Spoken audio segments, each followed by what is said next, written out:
Psychic Self-Defense by Dion Fortune. Narrated by Matthew Schmitz.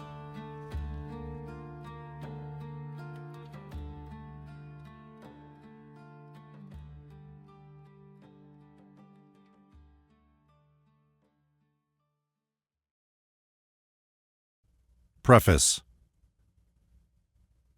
It is with a sense of the seriousness of the issues involved that I set myself to the task of writing a book on psychic attack and the best methods of defense against it.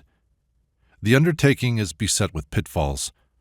It is hardly possible to give practical information on the methods of psychic defense without at the same time giving practical information on the methods of psychic attack.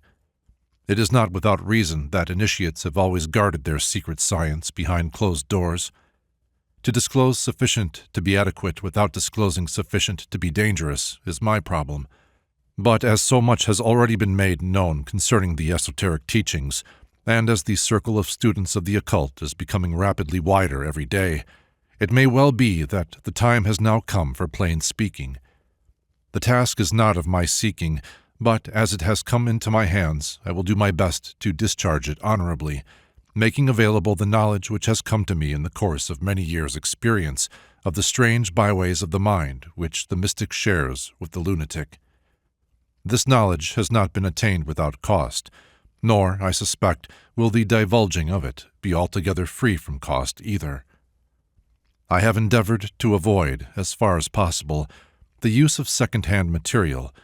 We all know the person who has a friend whose friend saw the ghost with her own eyes. That is not of very much use to anybody. What we need is to have the eyewitness under cross-examination. For this reason, I have not drawn upon the vast literature of the subject for illustrations of my thesis, but have preferred to rely upon cases that have come within the range of my own experience, and which I have been able to examine. I think I may fairly claim to have practical, and not merely theoretical, qualifications for the task. My attention was first turned to psychology, and subsequently to occultism as the real key to psychology, by the personal experience of a psychic attack which left me with shattered health for a considerable period. I know for myself the peculiar horror of such an experience, its insidiousness, its potency, and its disastrous effects on mind and body. It is not easy to get people to come forward and bear witness to psychic attacks. Firstly, because they know there is very little likelihood of their being believed, and that they will be more likely to earn themselves a reputation for mental unbalance than for anything else. Secondly, because any tampering with the foundations of the personality is an experience of such peculiar and unique horror that the mind shrinks from the contemplation of it, and one cannot talk about. I am of the opinion that psychic attacks are far commoner than is generally realized, even by occultists themselves. Certainly, the general public has no conception at all of these sort of things that are done by people who have a knowledge of the powers of the human mind, and set to work to exploit them. I am convinced that this factor played a large part in the witch cult, and was the real cause of the universal horror and detestation of the witch. These powers have always been known to students of occultism, but nowadays they are known and used by people who would be exceedingly surprised to find who are their fellow practitioners. Mrs. Eddy, the founder of Christian Science, stumbled onto these methods empirically without ever acquiring any rational knowledge as to their modus operandi. She endeavored to teach them in such a way that they could only be used for good and their power for evil should be concealed, but that she herself was well aware of their possibilities if abused is witnessed by the dread of what she called malicious animal magnetism, which shadowed her whole life. The methods of Christian Science, without its strict discipline and careful organization, were developed and exploited by the innumerable schools and sects of the New Thought movement. In many of the developments, the religious aspect was lost sight of, and they simply became a method of mental manipulation for purely personal ends, though not necessarily deliberately evil. Their exponents advertised that they would teach the art of salesmanship, of making oneself popular and dominant in society, of attracting the opposite sex, of drawing to oneself money and success. The amazing number of these courses advertised shows their popularity. In a recent issue of an American magazine, I counted advertisements for 63 different courses in various forms of mind power. They would not be so popular if they achieved no results at all. Let us consider some of these advertisements and see what they indicate, reading between the lines and drawing our own conclusions. Transfer your thoughts to others. Send for free folder, telepathy, or mental radio. Troubled, health, love, money. Let me help you. No failures. Instructions being followed. Strictly personal and professional. Careful as family physician. $5 must accompany enquiry. Money back if not satisfied. What do you want? Whatever it is, we can help you to get it. Just give us the chance by writing for Clouds Dispelled. Absolutely free. You will be delighted. Hypnotism. Would you possess that strange, mysterious power which charms and fascinates men and women, influences their thoughts, controls their desires, and makes you supreme master of every situation? Life is full of alluring possibilities for those who master the secrets of hypnotic influence, for those who develop their magnetic powers. You can learn at home, cure diseases and bad habits without drugs, win the friendship and love of others, increase your income, gratify your ambitions, drive worry and trouble from your mind, improve your memory, overcome domestic difficulties, give the most thrilling entertainment ever witnessed, and develop a wonderfully magnetic willpower that will enable you to overcome all obstacles to your success. You can hypnotize people instantly, quick as a flash, put yourself or anyone else to sleep at any hour of the day or night, or banish pain and suffering. Our free book tells you the secrets of this wonderful science. It explains exactly how you can use this power to better your condition in life. It is enthusiastically endorsed by ministers of the gospel, lawyers, doctors, businessmen, and society women. It benefits everybody. It costs nothing. We give it away to advertise our institution. These are a few specimens chosen from among the 63 similar advertisements counted in this single issue of a popular weekly magazine.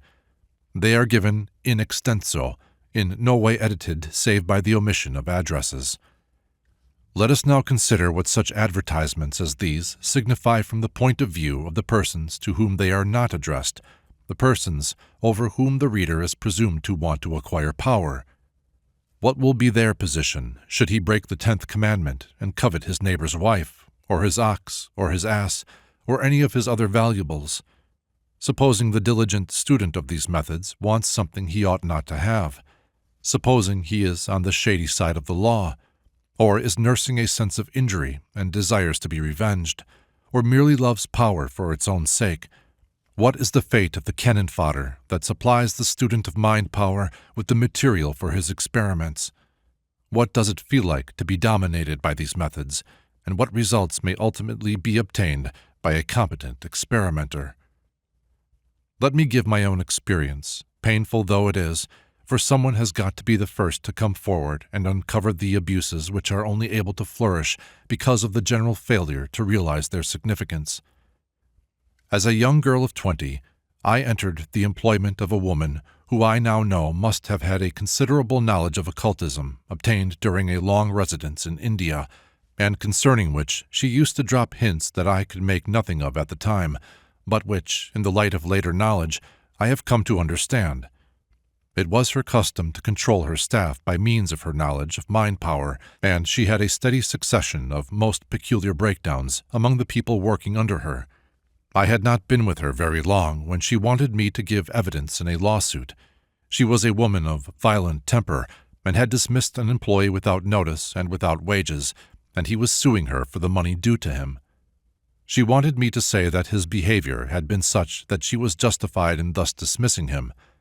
Her method of collecting my evidence was to look into my eyes with a concentrated gaze and say, "Such and such things happened."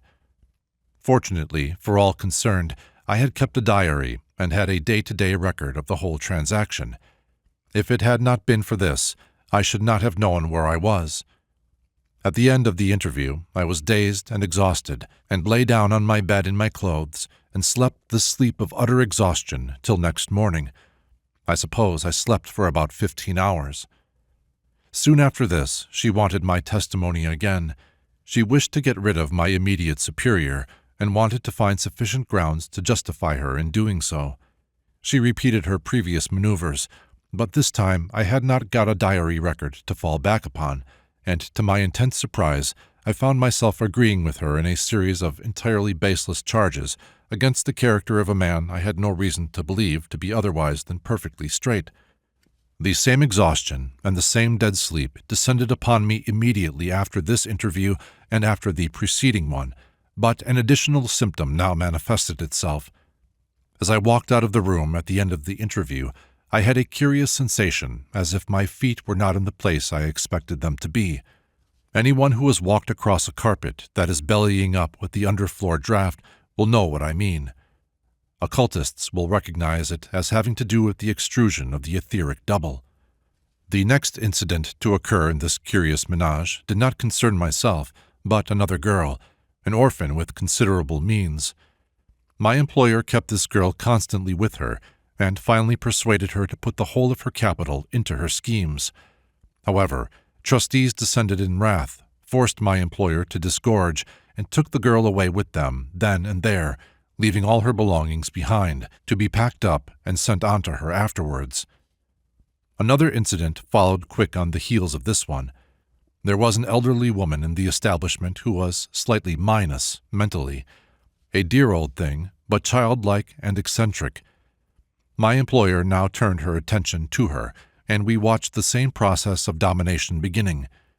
In this case, there were no trustees to interfere, and the poor old lady was being persuaded to take her affairs out of the hands of her brother, who had hitherto managed them, and commit them to the tender mercies of my employer. My suspicions had by now been thoroughly aroused. It was more than I could bear to see old Auntie rooked, so I took a hand in the game, woke Auntie up to the situation, pushed her belongings into a box, and got her off to her relatives while my employer was away for a brief absence. I hoped my complicity in the affair would not become known, but I was soon disillusioned. My employer's secretary came to my room one night after lights out and warned me that the warden, as we called our employer, had found out who it was that had engineered Auntie's escape, and I had better look out for trouble. Knowing her to be of an exceedingly revengeful nature, I knew that my best refuge was flight. But flight was not altogether easy to achieve. The institution in which I was employed was an educational one, and a term's notice had to be given before leaving. I did not look forward to working out that term under the unchecked control of a spiteful woman, so I watched for an opportunity that should justify me in walking out. With my employer's uncontrolled temper, it was not long to seek. I was up late the following night packing, in preparation for my intended flight, when there came to my room another member of the staff, a girl who seldom spoke, had no friends, and went about her work like an automaton. I had never had any dealings with her, and was more than surprised at her visit. It was soon explained, however. "You are going to leave?" she said. I admitted that it was so. "Then go without seeing the warden. You will not get away if you don't. I have tried several times, and I cannot get away." However, I was young and confident in my untried strength, with no means of gauging the forces arrayed against me, and next morning, dressed for the journey and suitcase in hand, I went down and bearded my formidable employer in her den, determined to tell her what I thought of her and her methods, quite unsuspicious that anything save ordinary knavery and bullying was afoot. I was not allowed to get started with my very carefully prepared speech, however. As soon as she learnt that I was leaving, she said, "Very well. If you want to go, go you shall. But before you go, you have got to admit that you are incompetent and have no self-confidence." To which I replied, being still full of fight, that if I were incompetent, why did she not dismiss me herself? And anyway, I was the product of her own training school, which remark naturally did not improve matters. Then commenced a most extraordinary litany. She resumed her old trick of fixing me with an intent gaze and said, "You are incompetent, and you know it. You have no self-confidence, and you have got to admit it." To which I replied, "That is not true. I know my work, and you know I know it. Now, there was no doubt that much could be said concerning my competency in my first post at the age of 20, with a great deal of responsibility on my shoulders, and newly inducted into a disorganized department, but nothing whatever could be said against my self-confidence, except that I had too much of it. I was quite prepared to rush in, where archangels would have hung back in the collar. My employer did not argue or abuse me.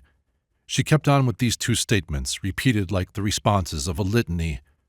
I entered her room at 10 o'clock, and I left it at 2. She must have said these two phrases several hundreds of times. I entered it a strong and healthy girl. I left it a mental and physical wreck, and was ill for 3 years. Some instinct warned me that if I admitted I were incompetent and had no self-confidence, my nerve would be broken, and I would never be good for anything afterwards, and I recognized that this peculiar maneuver on the part of my employer was an act of revenge. Why I did not pursue the obvious remedy of taking refuge in flight, I do not know, but by the time one realizes that something abnormal is toward on these occasions, one is more or less glamored, and just as the bird before the snake cannot use its wings, so one cannot move or turn away. Gradually everything began to feel unreal. All I knew was that I had to hold on at all costs to the integrity of my soul. Once I agreed to her suggestions, I was done for. We went on with our litany. But I was getting near the end of my resources.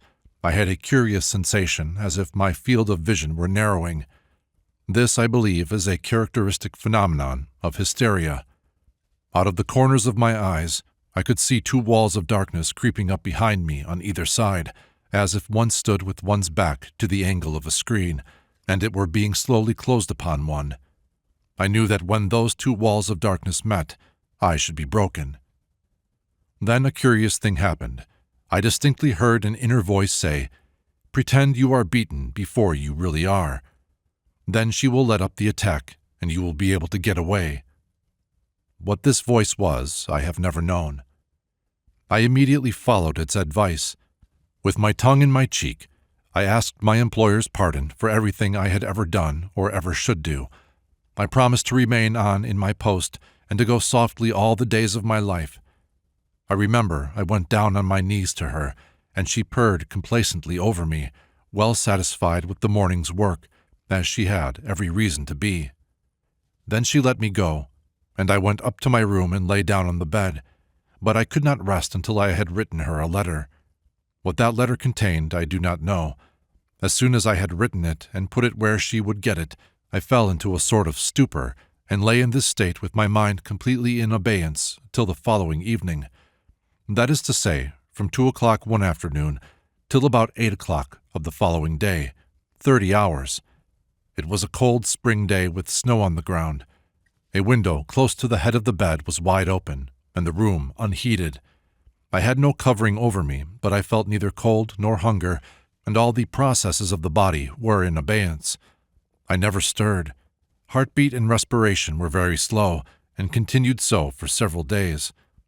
I was found eventually by the housekeeper, who revived me by the simple application of a good shaking and a cold sponge. I was dazed and disinclined to move or even to eat. I was left to lie in bed, my work taking care of itself, the housekeeper coming to look at me from time to time, but making no comment on my condition. My employer never showed herself. After about 3 days, my especial friend, who thought I had left the house, learnt of my continued presence, and came along to see me. An act requiring some courage, for our mutual employer was a formidable antagonist. She asked me what happened at my interview with the warden, but I could not tell her. My mind was a blank, and all memory of that interview had gone as if a sponge had been passed over a slate. All I knew was that out of the depths of my mind a most terrible state of fear was rising up and obsessing me. Not fear of any thing or person, just plain fear without an object, but nonetheless terrible for that. I lay in bed with all the physical symptoms of intense fear: dry mouth, sweating palms, thumping heart, and shallow, hasty breathing. My heart was beating so hard that, at each beat, a loose brass knob on the bedstead rattled. Fortunately for me, my friend saw that something was seriously wrong, and she sent for my family, who fetched me away. They were exceedingly suspicious. The warden was exceedingly uncomfortable, but no one could prove anything, so nothing was said. My mind was a blank. I was thoroughly cowed and very exhausted, and my one desire was to get away. I did not recover, however, as had been expected. The intensity of the symptoms wore off, but I continued to be exceedingly easily tired, as if I had been drained of all vitality. I knew that, somewhere at the back of my mind, was hidden the memory of a terrible experience, and I dared not think of it, because if I did, the shock and strain would be so severe that my mind would give way altogether. My chief consolation was an old-school arithmetic book, and I used to spend hour upon hour doing simple sums to keep my mind from racing itself to pieces in wondering what had been done to me and sidling up towards the memory and then shying away from it like a frightened horse.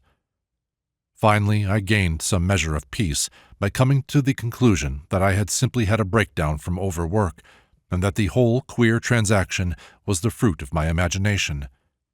And yet there was a lingering feeling that it was real, and this feeling would not let me rest.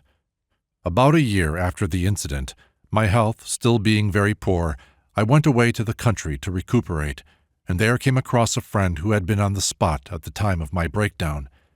I had apparently caused a good deal of talk, and I found here one who was not inclined to explain away my experience, but asked pertinent questions.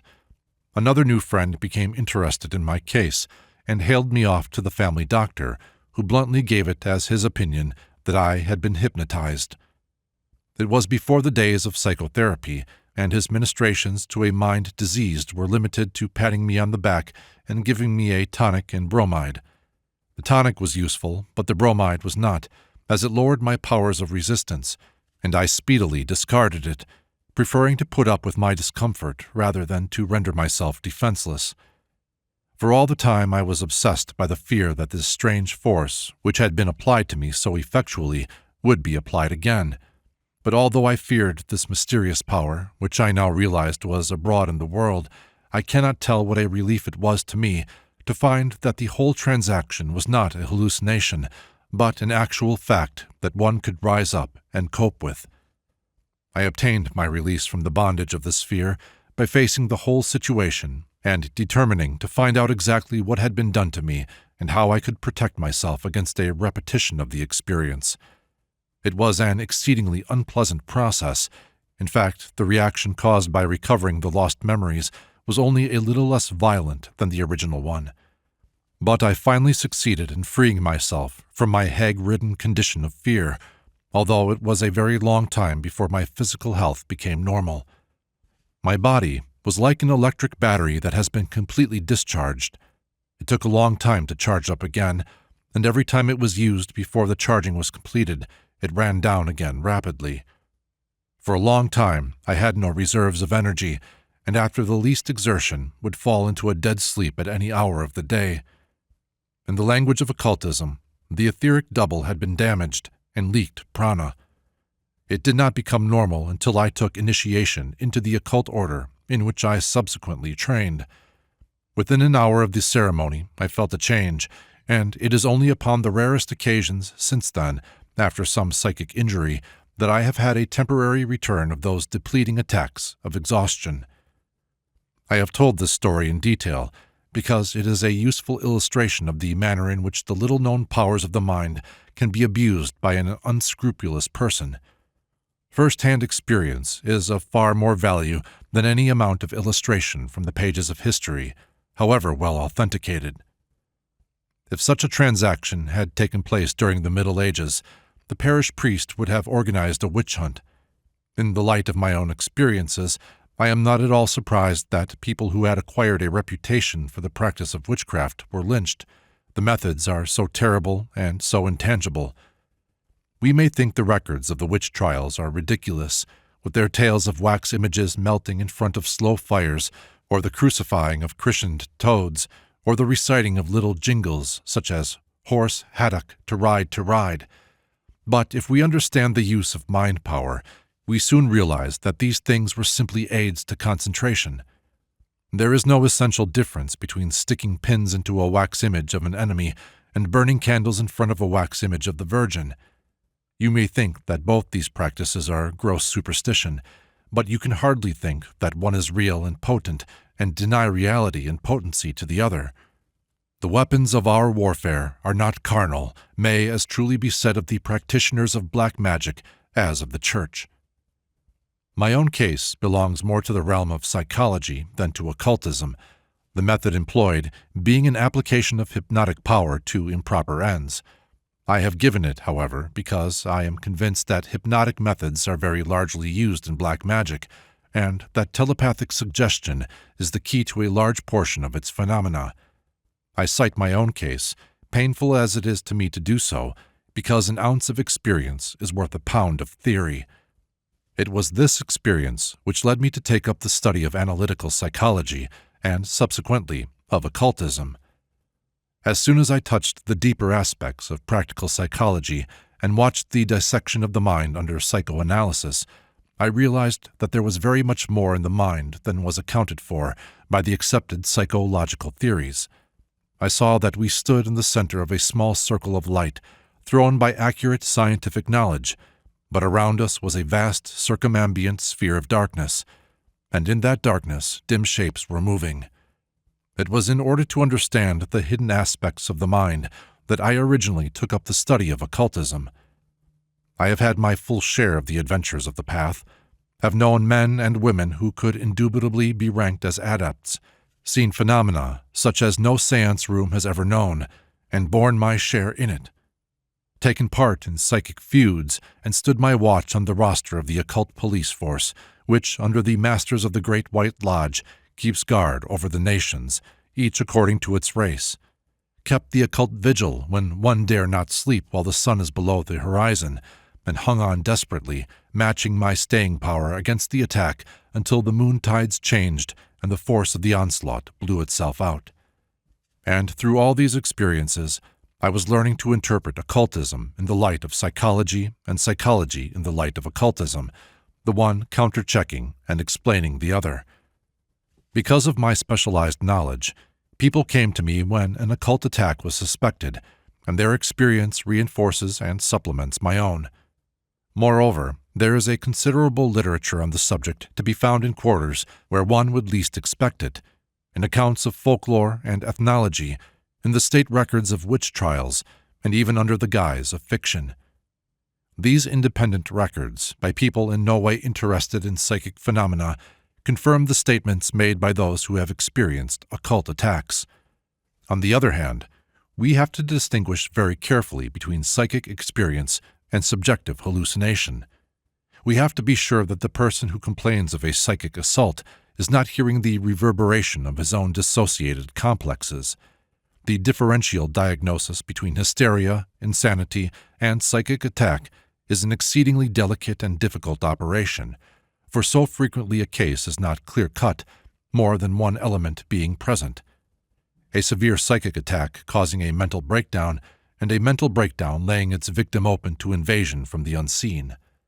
All these factors have to be borne in mind when investigating an alleged occult attack, and it shall be my task in these pages not only to indicate the methods of occult defense, but also to show the methods of differential diagnosis.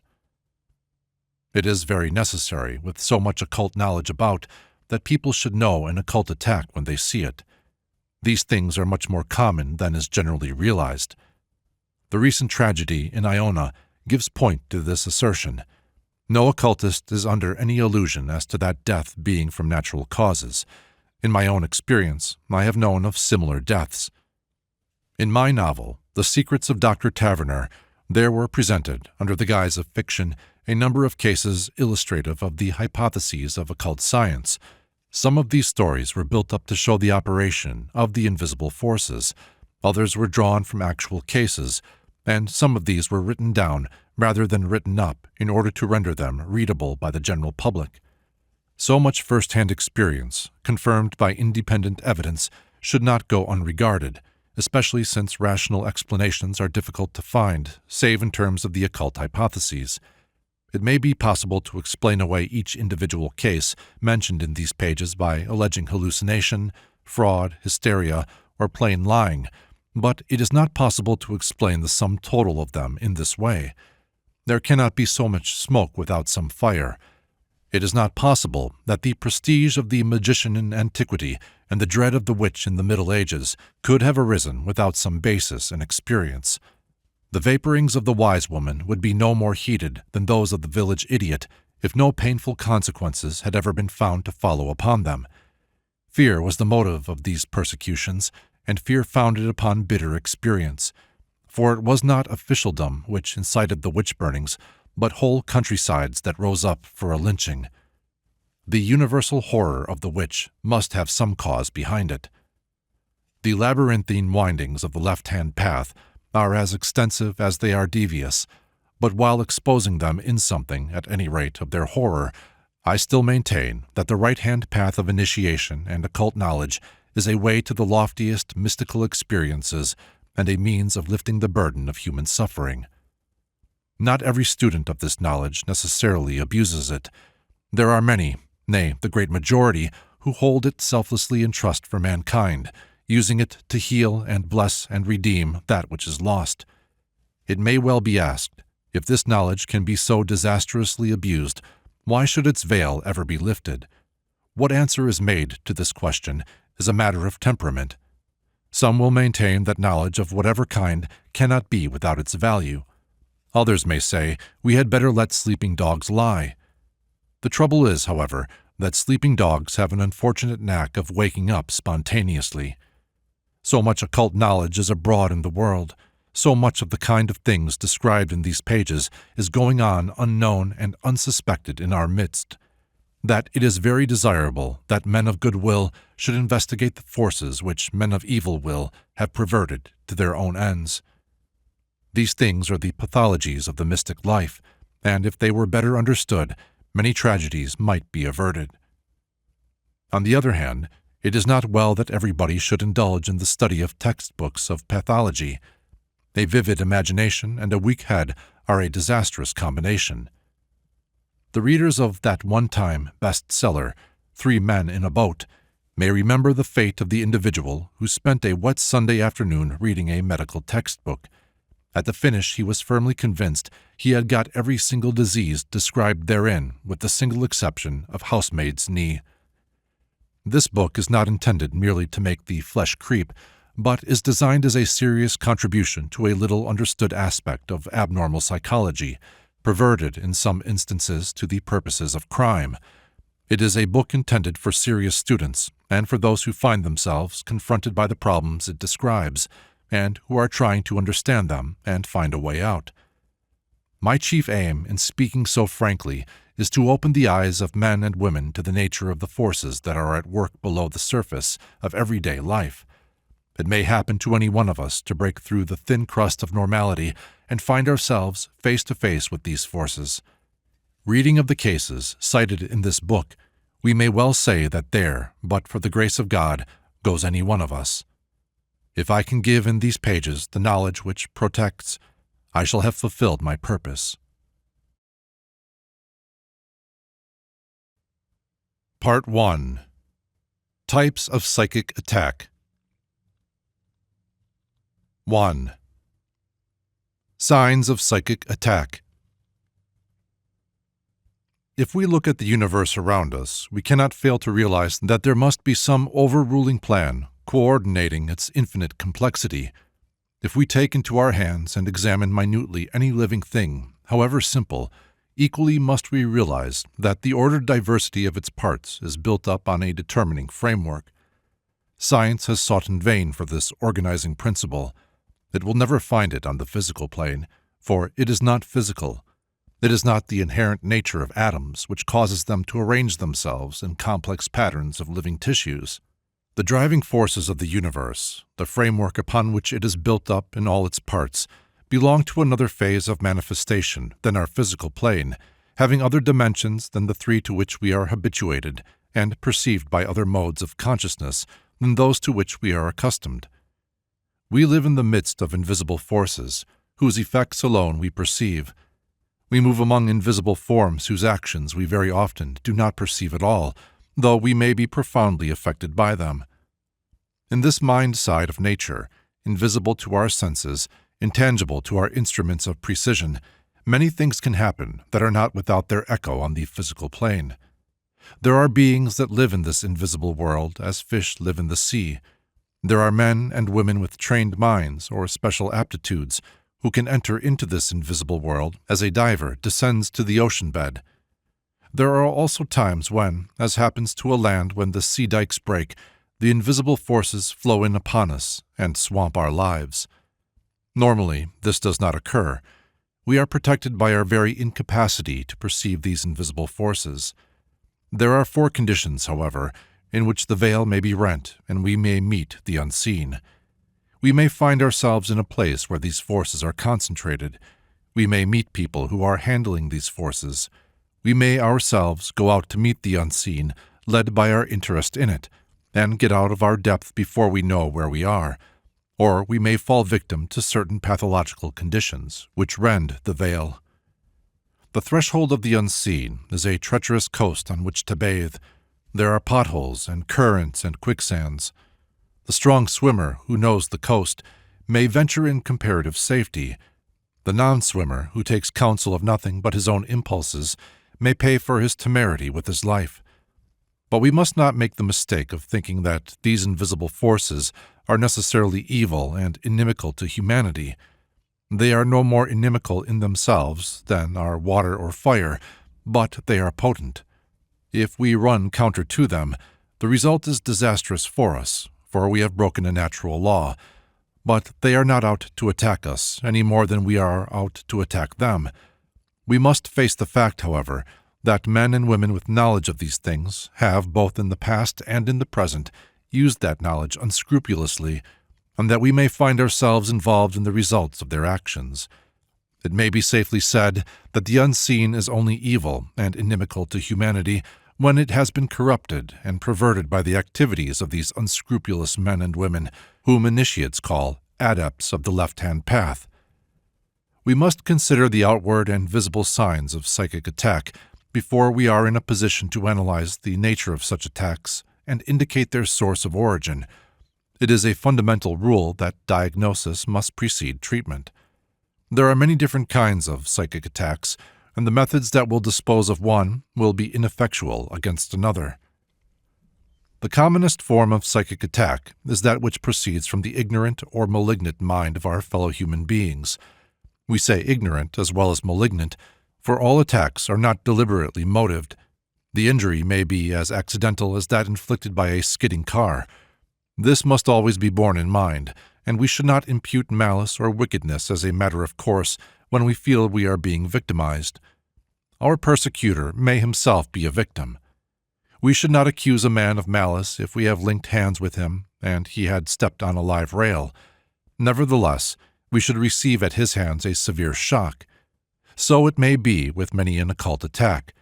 The person from whom it emanates may not have originated it.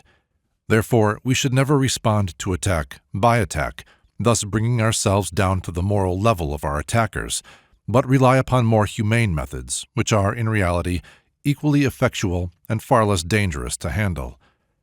People also come in touch with the unseen through the influence of places.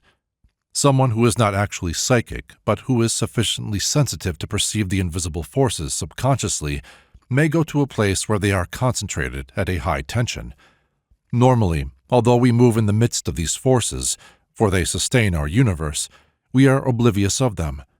Where they are concentrated, however, unless we are very dense-minded, we begin to be dimly conscious of something that is affecting us and stirring our subliminal self. It may happen that the barrier between consciousness and subconsciousness is dense in some people, and they are never able clearly to realize what is going on. They merely have the sense of oppression and general malaise, which lifts when they go away to another place. Consequently, the condition may never be detected and lead to years of ill health and misery. More commonly, however, if there is a definite psychic attack of sufficient force to make itself noticeable at all, there will soon begin to appear characteristic dreams. These may include a sense of weight upon the chest, as if someone were kneeling on the sleeper. If the sense of weight is present, it is certain that the attack emanates locally, for the weight is due to the concentration of etheric substance or ectoplasm, and is sufficiently tangible to press down the scale of a balance when it is possible to capture it for measurement.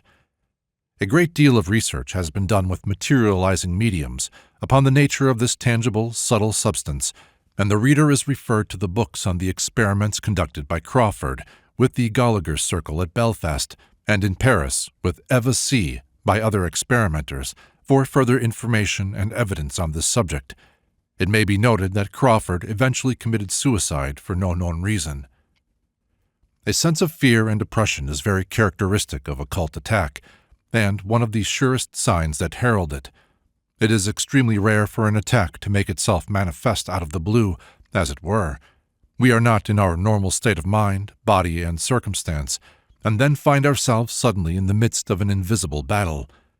An approaching occult influence casts its shadow on consciousness before it makes itself apparent to the non-psychic. The reason for this is that we perceive subconsciously before we realize consciously, and a line of creeping shade indicates the penetrating of the subconscious sensor from below upwards. As the attack progresses, nervous exhaustion becomes increasingly marked, and there may, under certain conditions, which we will consider later, be such wasting of the tissues that the victim is reduced to a mere bloodless shell of skin and bones lying on the bed, too weak to move, and yet no definite disease can be demonstrated. Such a case is an extreme example, proceeding unchecked to its logical conclusion. Other issues are possible, however. The resistance may be good, in which case the attack is unable to gain a foothold on the physical plane, and is limited to that borderland between matter and mind which we perceive upon the threshold of sleep. This is a very terrible experience, for the victim is afraid to sleep and cannot keep awake indefinitely. Worn out by fear and lack of sleep, mental breakdown soon supervenes.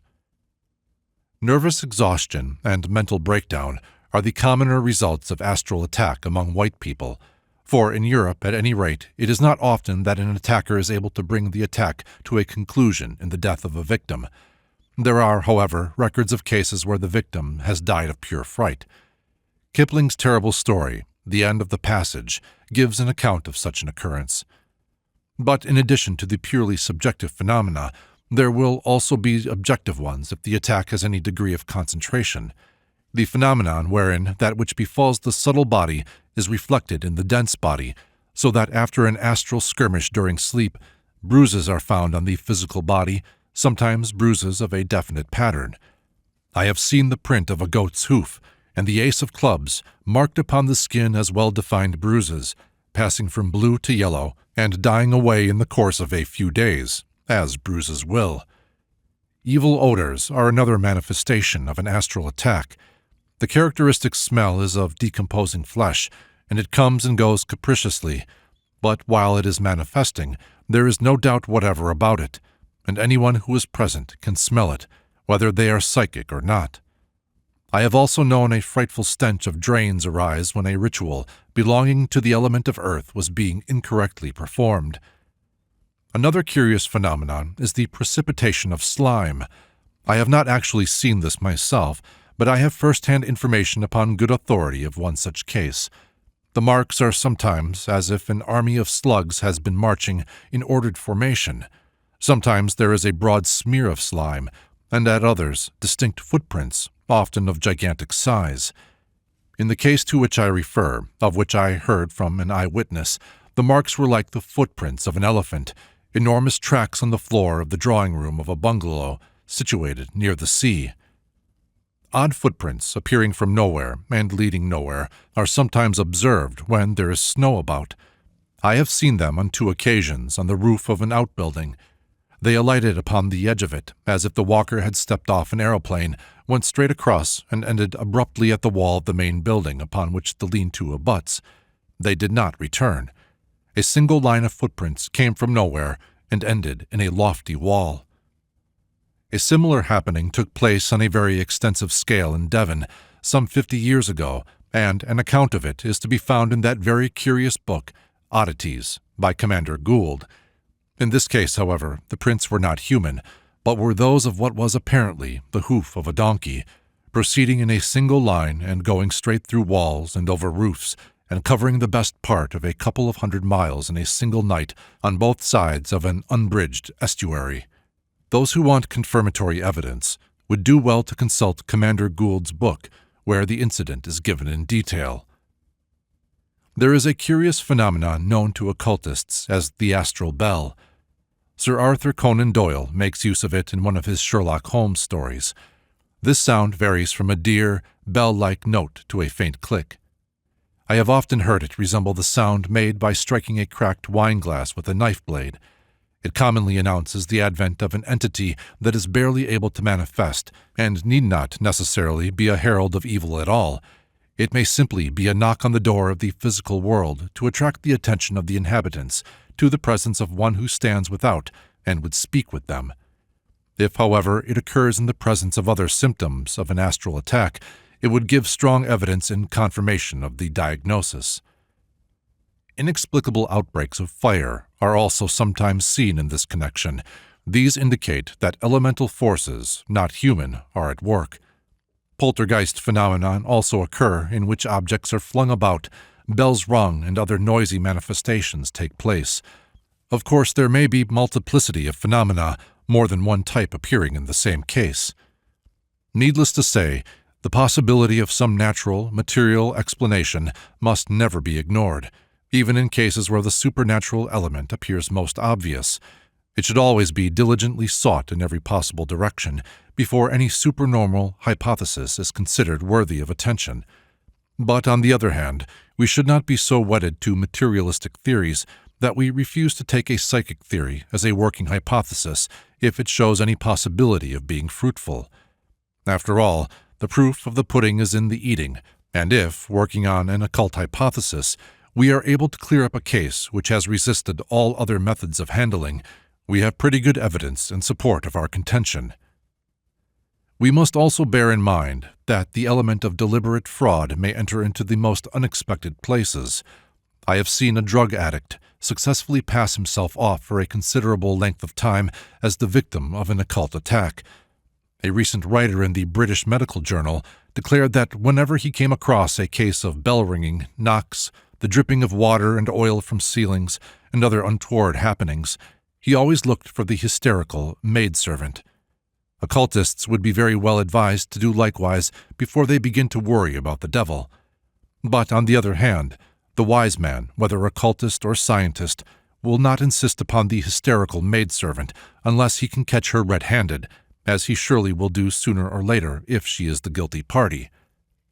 Forged banknotes would never gain currency unless there were such a thing as genuine banknotes. It would never occur to anyone to produce fraudulent psychic phenomena unless there had been some genuine psychic phenomena to act as a pattern for the forgery. The acceptance of an explanation should rest upon the weight of evidence in its favor, not upon one's dislike of its alternatives. I plead that the possibility of a non-material explanation should be investigated in cases where the materialistic hypothesis does not yield results. Not in diseases of the brain and nervous system, nor of the ductless glands, nor in repression of the natural instincts, shall we find the explanation in all cases wherein the mind is afflicted. There is more to man than mind and body. We shall never find the clue to the riddle of life until we realize that man is a spiritual being, and that mind and body are the garments of his manifestation. 2. Analysis of the nature of psychic attack. The essence of a psychic attack is to be found in the principles and operations of telepathic suggestion. If we put together what we know of telepathy and what we know of suggestion, we shall understand its modus operandi. Suggestion is of three kinds: autosuggestion, conscious suggestion, and hypnotic suggestion. The distinction, however, is not as fundamental as at first sight appears, for the goal of all suggestions in the subconscious mind is the same, and they do not become operative until it is reached. Suggestion is distinguished from threats and appeals to reason by the fact that these aim at a mark in the conscious mind. If they succeed, they owe their success to the acquiescence of the conscious personality, whether coerced or voluntary. But suggestion does not make its appeal to consciousness, but aims at laying its hands upon the springs of action in the subconsciousness and manipulating them from there. We might compare these two processes to the operation of pulling at the bell knob outside the front door and taking up a floorboard and twitching the bell wires themselves. The result will be the same in both cases. The bell will ring. Thereat and argument pull the bell knob with varying degrees of emphasis, from the persistent tinkling of moral suasion to the resounding peal of the blackmailer. Suggestion twitches the wires at various points in their course. Autosuggestion is given by one's own conscious mind to one's own subconscious mind. Now, you may ask, why can I not give orders to my subconscious mind direct, without having to resort to the paraphernalia of suggestion? The answer to this question is very simple. The subconscious mind belongs to a much earlier phase of evolution than the conscious mind, belongs, in fact, to a phase prior to the development of speech. To address it in words, therefore, is like speaking to a man in a language he does not understand. In order to deal with him, we must have resort to sign language. So it is with the subconscious mind. It is no use to say to it, do this or don't do that. We must make a mental picture of the thing we want done and hold it in consciousness till it begins to sink into the subconsciousness. The subconscious mind will understand this picture and act upon it. The actor who wishes to cure himself of stage fright will fail to do so if he says to his subconscious mind, "Don't be frightened," for a nod is as good as a wink to a blind horse. Equally, if he makes a mental picture of stage fright and says to his subliminal self, "Now, don't do that," the result will be disastrous, for the subliminal self will see the picture and omit the negative, because the word "not" means nothing to it. In order to handle the subconscious mind effectually, we make a mental picture of the thing we want done, and hold it in mind by repeated applications until the subconsciousness begins to be influenced and takes up the task of its own accord. This is the end result of all suggestion, and the different kinds of suggestion are distinguished not by the difference in end result, but by the gate through which they enter the subconscious mind. Autosuggestion originates in our own consciousness.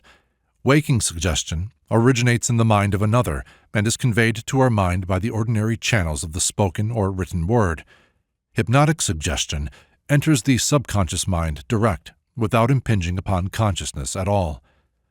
Hypnotic suggestion, which means literally suggestion made during sleep, and is to some extent a misnomer, is of three kinds.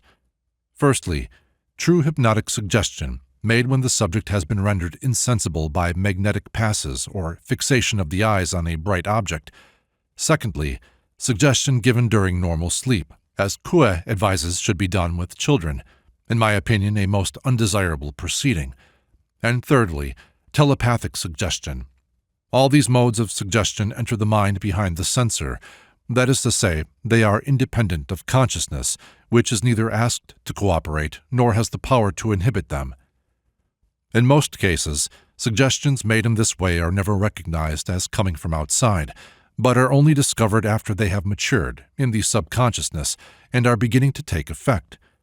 We do not see the invisible seed that has been sown in our mind by the mind of another, but in due course germination takes place and the strong growing shoot appears above the threshold of consciousness as if it were a native growth.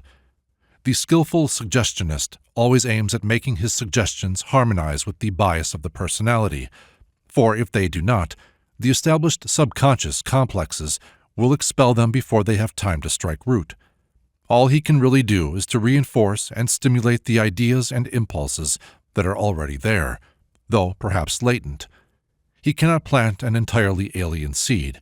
He cannot graft a rose shoot on a lilac bush, for it will merely wither and die. For growth of the thought seeds of suggestion to take place, they must find a congenial soil. It is herein lies the strength of the defense. We may not be able to prevent the minds of others from sending us suggestions, but we may so purify the soil of our own natures that no harmful ones can find a congenial seedbed.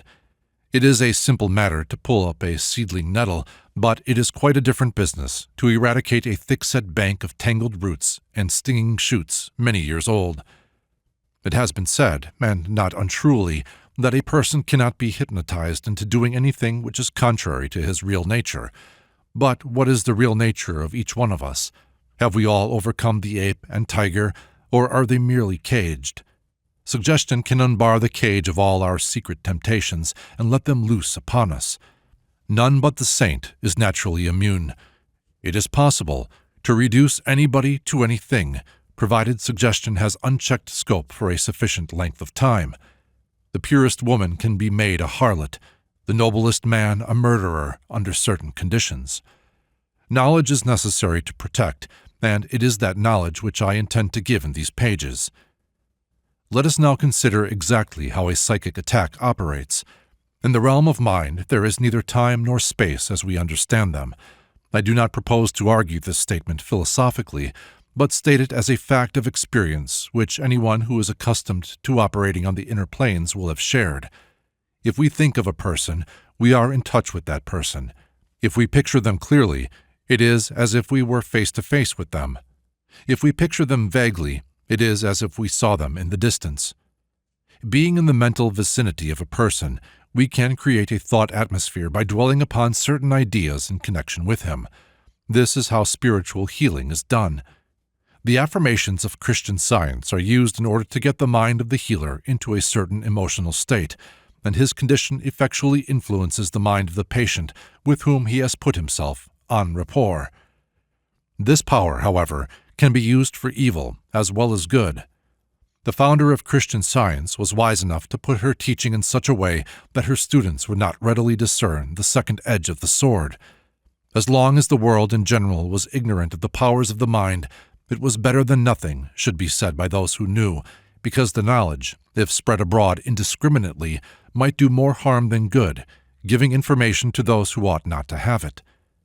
But now that so much is generally known and even practiced concerning the powers of the human mind, it is well that the real facts should also be known, and the whole matter brought out into the open, and as far as lies in my power, I am prepared to do this. Any message to the subconscious mind must be couched in very simple terms, because subconscious thought is a primitive form of mentation, developed before spoken language was known to mankind. The primary aim of the suggestion is to create a mental atmosphere about the soul of the person, whether that person is to be attacked or healed, until a sympathetic response or reaction is elicited within the soul itself. I use the term soul to include both the mental and emotional processes, but to exclude the spiritual ones. Once this reaction is achieved, the battle is half over, for the gate of the city has been opened from within, and there is free ingress. The telepathic suggestion of definite ideas can now proceed rapidly. It is this point which is the critical one in any occult attack. Up to this point, the defender has the advantage. If he has sufficient knowledge, the knowledge I hope to make available through this book, he can, without any undue exertion, retain that advantage indefinitely and wear his attackers down, even if unable to meet them on their own ground of occult knowledge. There is nothing in this world or the next that a hypnotist can do with the person who keeps his nerve and won't pay attention. There are two gates, and two only, by which the attacker can gain entrance to the city of man-soul, and these are the self-preservation instinct and the sex instinct. The hypnotic appeal must be couched in terms of one or both of these if it is to be successful. How does the attacker proceed? He has to create an atmosphere about the soul of his victim on the inner planes. He can only do this by creating that atmosphere within his own consciousness while he thinks of his victim. If he wants to perform a psychic murder, he must fill his own soul with the rage of destruction until it overflows. If he wants to perform a psychic rape, he must fill his soul with lust and cruelty. The cold rage of cruelty is essential to effectual operations of this nature. Now what happens when he does this? He has sounded a ringing keynote in the abyss. It will be answered. All beings who have this keynote for the basis of their nature will respond. Dark Uriel and Azrael and Ammon on the wing, and will join in the operation, but they do not operate direct upon the victim. They work through the operator. It is like the old game of nuts and may, in which the one who is sent to fetch her away is gripped round the waist by the leader of a chain of supporters. The real pressure comes on his own abdominal muscles, as anyone who has played the game will remember. And when the magical operation is over, what then? Will the operator be left to enjoy his victim in peace? Is it likely? This is the mystical basis of the story of Faust. The devil might be not only willing but anxious to enable Dr. Faustus to win Margarita, but he came for his soul at the appointed time. We may also remember that if Margarita had not responded to the lure of the jewel song, she would not have fallen a victim. The weak spot in the defense was, after all, in her own nature. We have considered the modus operandi of telepathic suggestion in detail because it forms the real basis of every kind of occult attack, whether it be a discarnate entity, a being of another order of evolution, a demon from the pit, or merely the panic-stricken soul of a selfish friend clinging to the life of form regardless of consequences. In all cases, the opening gambit is the same. Until the aura is pierced, there can be no entrance to the soul, and the aura is always pierced from within by the response of fear or desire going out towards the attacking entity. If we can inhibit that instinctive emotional reaction, the edge of the aura will remain impenetrable and will be as sure a defense against psychic invasion as the healthy and unbroken skin is a defense against bacterial infection. It happens sometimes, however, that a rapport has been formed with the attacking entity in a previous incarnation, and therefore it holds, as it were, the key to the postern. Such a problem is a very difficult one, and external assistance is needed for its solution. The difficulty is increased by the fact that the victim is often disinclined to allow the break to be made, being bound to the attacking entity, whether disincarnate or incarnate, by bonds of fascination or even genuine affection. A case with which I was acquainted throws so much light on various aspects of psychic interference by incarnate souls operating out of their bodies that it is of value to quote it at length. In the summer of 1926, I saw in the papers a short paragraph describing the death of a certain man and his wife, which took place within a few hours of each other. A couple of years previously, I had been consulted by a friend of the wife, who was deeply perturbed about the state of affairs and suspected psychic interference.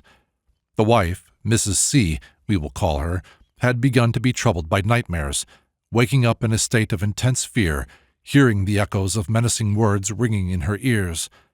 At about the same time, the husband, Mr. C., developed what at first sight looked like epileptic fits.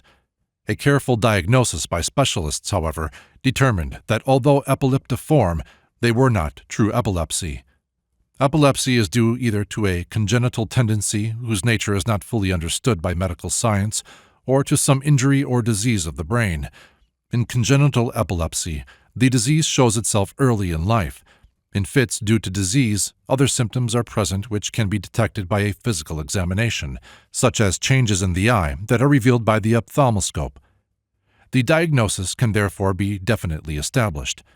Moreover, there is one sure sign by means of which an epileptic fit can be distinguished with certainty from a hysterical or psychic seizure. In true epilepsy, the urine is involuntarily voided in the course of the fit. This is a sure sign, and when it is absent, we are safe in saying that the fit is not epileptic, whatever else it may be. This is a useful point for those who have to deal with the pathologies that afflict the psychic temperament, for they will see plenty of seizures, and a sure method of distinguishing those that are of organic origin is very useful. We must not, however, conclude that all cases of such incontinence are epileptics, for there are many other causes, both organic and functional. In the case of Mr. C., this cardinal symptom was lacking. The attacks, moreover, always took place in sleep, and it seemed as if they were more of the form of severe nightmare, verging on somnambulism. It was a curious factor in the case that Mrs. C.'s nightmares usually heralded Mr. C.'s attacks. These occurrences showed a certain cyclic regularity, occurring about once a month. In the case of a woman, this would naturally be referred to the 28-day cycle of her nature, but in the case of a man, no such explanation was forthcoming, and we therefore had to look for another 28-day cycle to explain his periodicity. The only other cycle of this period is that of the phases of the moon. We were then confronted by a correlation of epileptiform attacks which had no organic basis, the nightmares of a second person, and the phases of the moon. Some theory had to be found which would resume these three and explain their interrelationship. A dream is commonly the first way in which psychic manifestations make themselves known, the subconscious perceptions being reflected into consciousness in this form.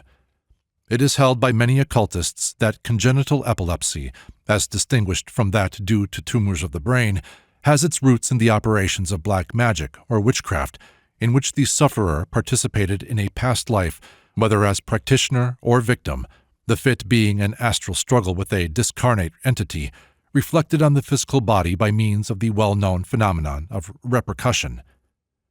The moon plays a very important part in all occult operations, different tides being available at different phases of her cycle. Persephone, Diana, and Hecate, all aspects of Luna, are three very different persons. It therefore appeared probable that as the physical investigation had drawn blank, a psychic investigation might yield fruits. One was performed, and with the following results. Nothing at all was discerned with regard to Mrs. C. She was merely what lawyers call an accessory after the fact. But the psychic trail of Mr. C was soon picked up and followed, and it appeared that in his last incarnation he had been associated with two women, mother and daughter, who had practiced witchcraft for his benefit. The younger of the two women had been for a short time his mistress. Mother and daughter had paid the penalty for their crimes, but their male partner had escaped. The diagnosis was as follows. It is the younger witch that is at the bottom of the trouble. It is her astral visits which cause the seizures of Mr. C and the nightmares of Mrs. C, and they correlate with the phases of the moon because certain phases are favorable for the operation she performs, and she therefore takes advantage of them. The question now remains, is this woman in incarnation or not? That is to say, is the midnight visit paid in an astral body projected from a living human being or by an earthbound spirit which has succeeded in evading the second death? Mrs. C had by now been taken into the confidence of the mutual friend who was concerned for her welfare, and lent a ready ear to the suggestion that some psychic influence might be at the bottom of the trouble, for this explanation coincided with her own intuitions in the matter, intuitions she had not dared to divulge for fear of ridicule. When asked if she could identify anyone in the circle of her husband's acquaintances who might prove to be the younger witch, she replied immediately that she could without any difficulty identify both the women, and told the following curious story. The older witch she identified as her husband's mother, an aged lady who occupied a suite of rooms in their house. For this inoffensive old creature, Mrs. C had always had a peculiar horror and repulsion, although admitting there were no rational grounds for it, and honestly endeavoring to do her duty by her. So great was her horror of the old lady that she would never remain in the house after her husband had left for his office in the morning, but went outside to her club if she had no other engagement. Among the frequenters of the house was an intimate friend of the elder Mrs. C, a woman of peculiar psychic temperament, who always called the old lady mother and was singularly attached to her.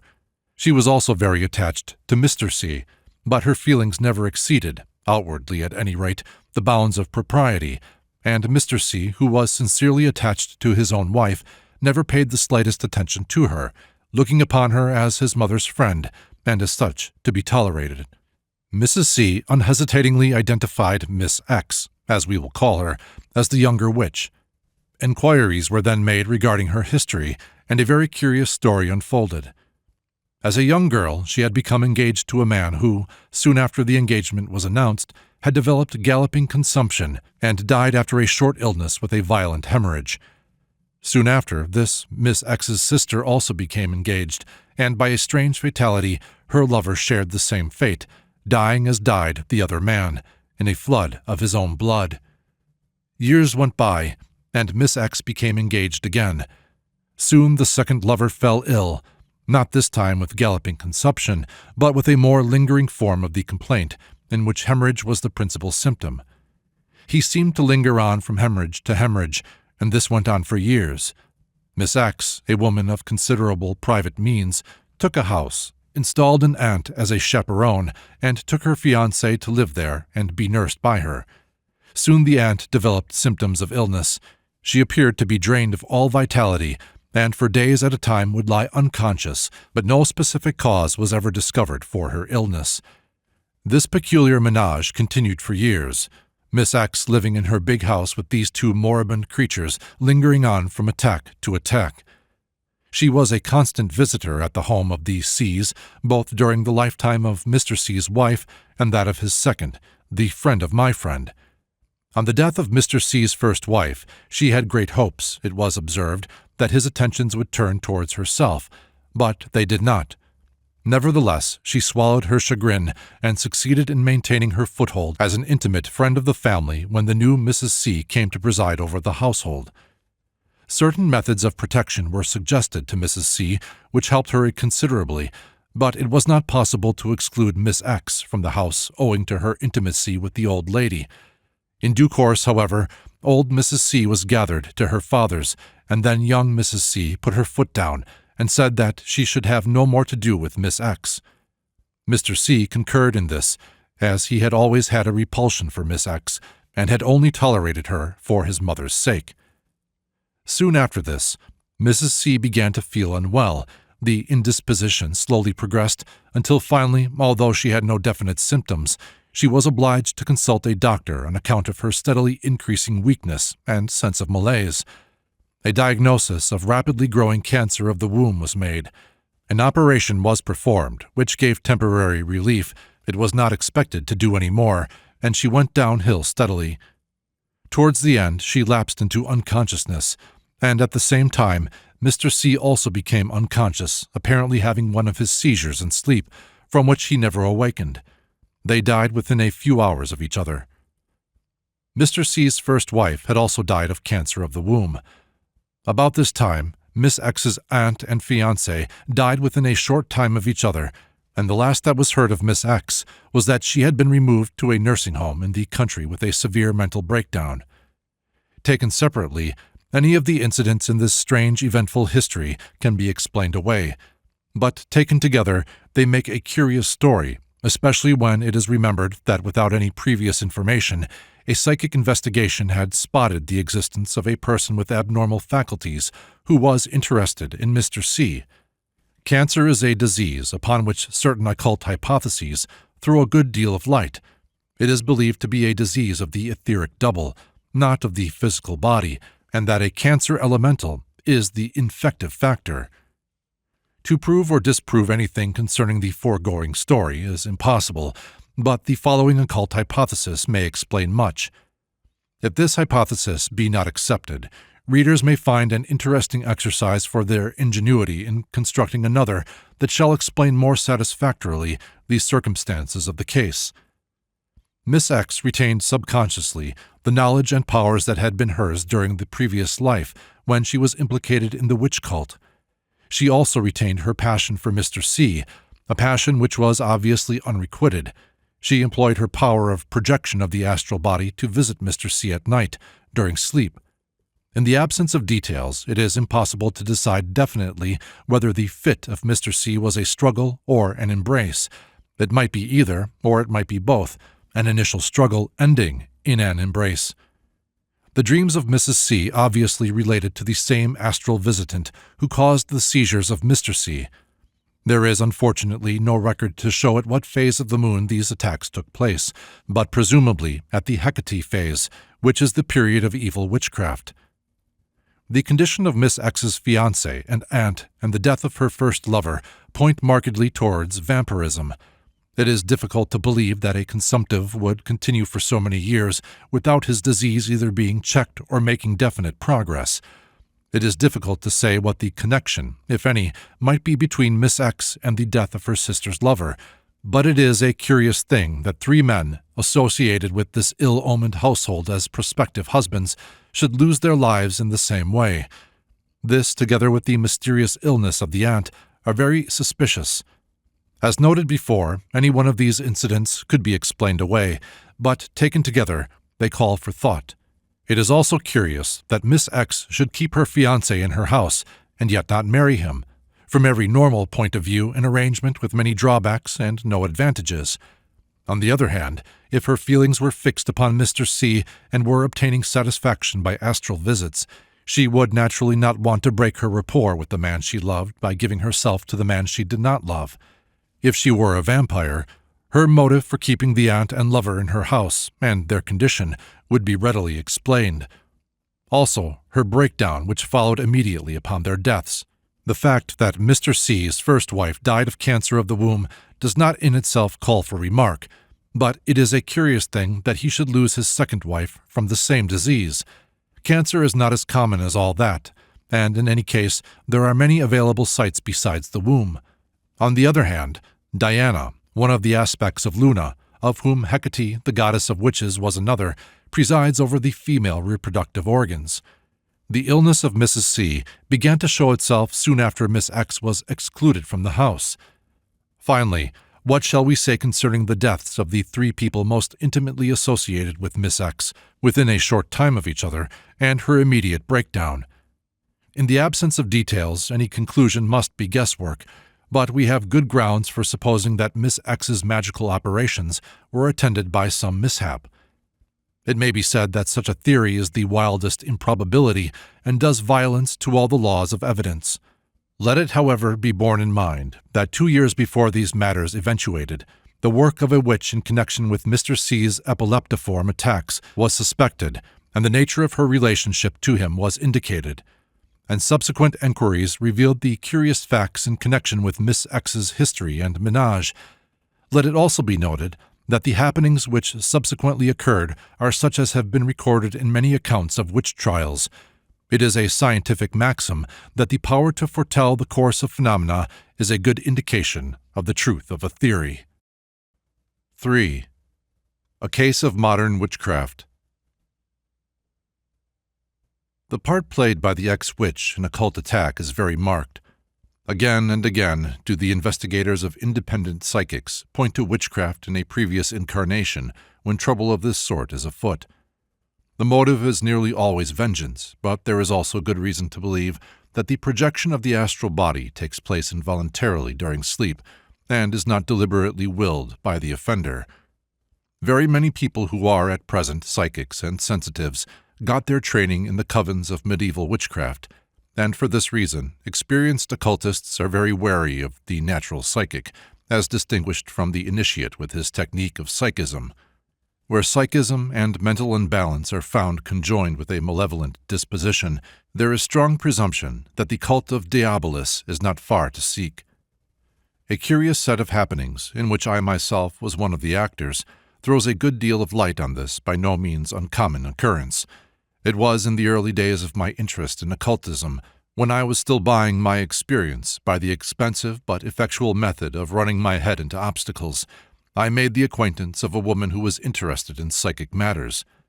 She was a person of the most extreme sensitiveness to anything unclean or ugly, fastidious to a degree in her personal habits, living almost exclusively on uncooked vegetarian foods, even refusing eggs as too stimulating. Although not an animal lover, she was morbidly humanitarian, reading with gusto those papers which give lurid and detailed descriptions of vivisection experiments. Had I been older and wiser, I should have recognized the significance of her ultra-cleanliness and ultra-sensitiveness as marking the abreaction of a sadistic temperament, sadism being a pathology of the emotional nature in which the sex instinct takes the form of an impulse to inflict pain.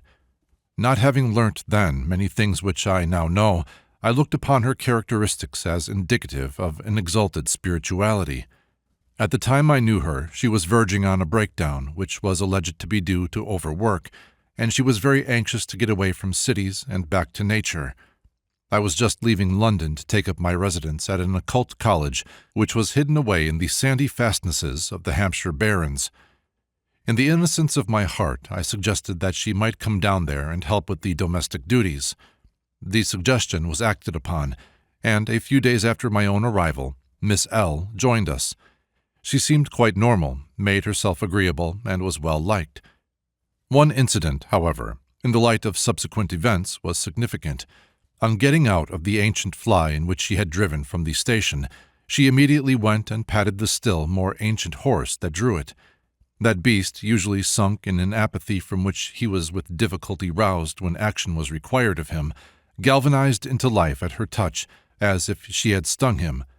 He threw up his head, backed, snorted, and nearly turned the equipage over in the ditch, to the amazement of his Jehu, who declared he had never been known to do such a thing before, and viewed our visitor with disfavor.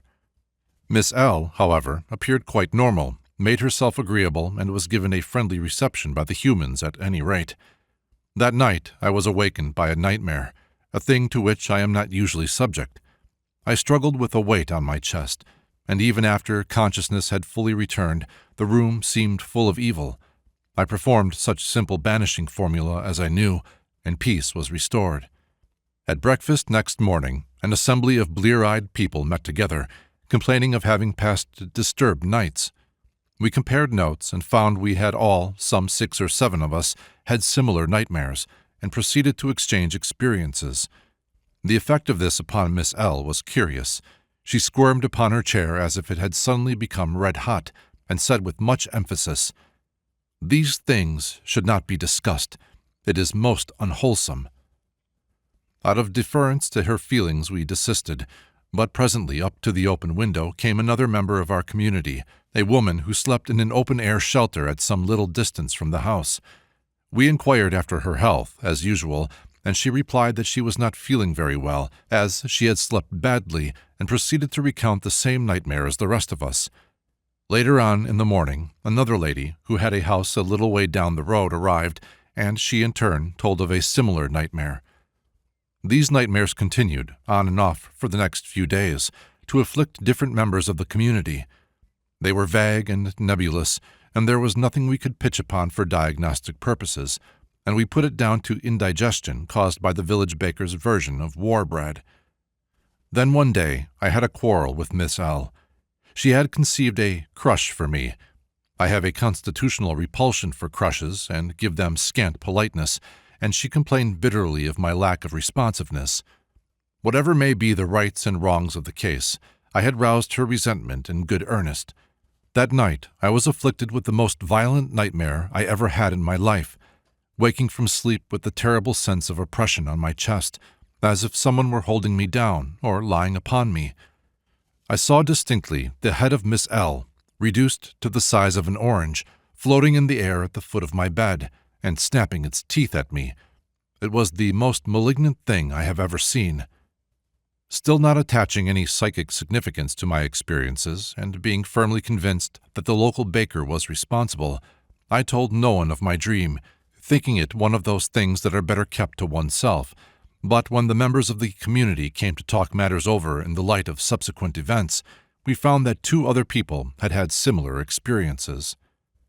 A night or 2 later, however, as it came to bedtime, I was overcome with a sense of impending evil, as if something dangerous were lurking in the bushes around the house, threatening attack. So strong was this sensation that I came down from my room and went all around the house, testing the catches of the windows to make sure that all was secure. Miss L heard me and called out to know what I was doing. I told her of my feelings. "You silly child," she said, "it is no use latching the windows. The danger is not outside the house, but in it. Go to bed and be sure and lock your door." She would give no answer to my questions except to reiterate that I should lock my door. This was the first night I had slept in that house, previously having been in a cottage on the opposite side of the road. I did not lock my door because the night was intolerably hot, and the room and the window small. I compromised, however, by putting an enamel slop pail at a strategic spot in the fairway, trusting that any intruder would fall over it and give the alarm. Nothing happened, and I slept quietly.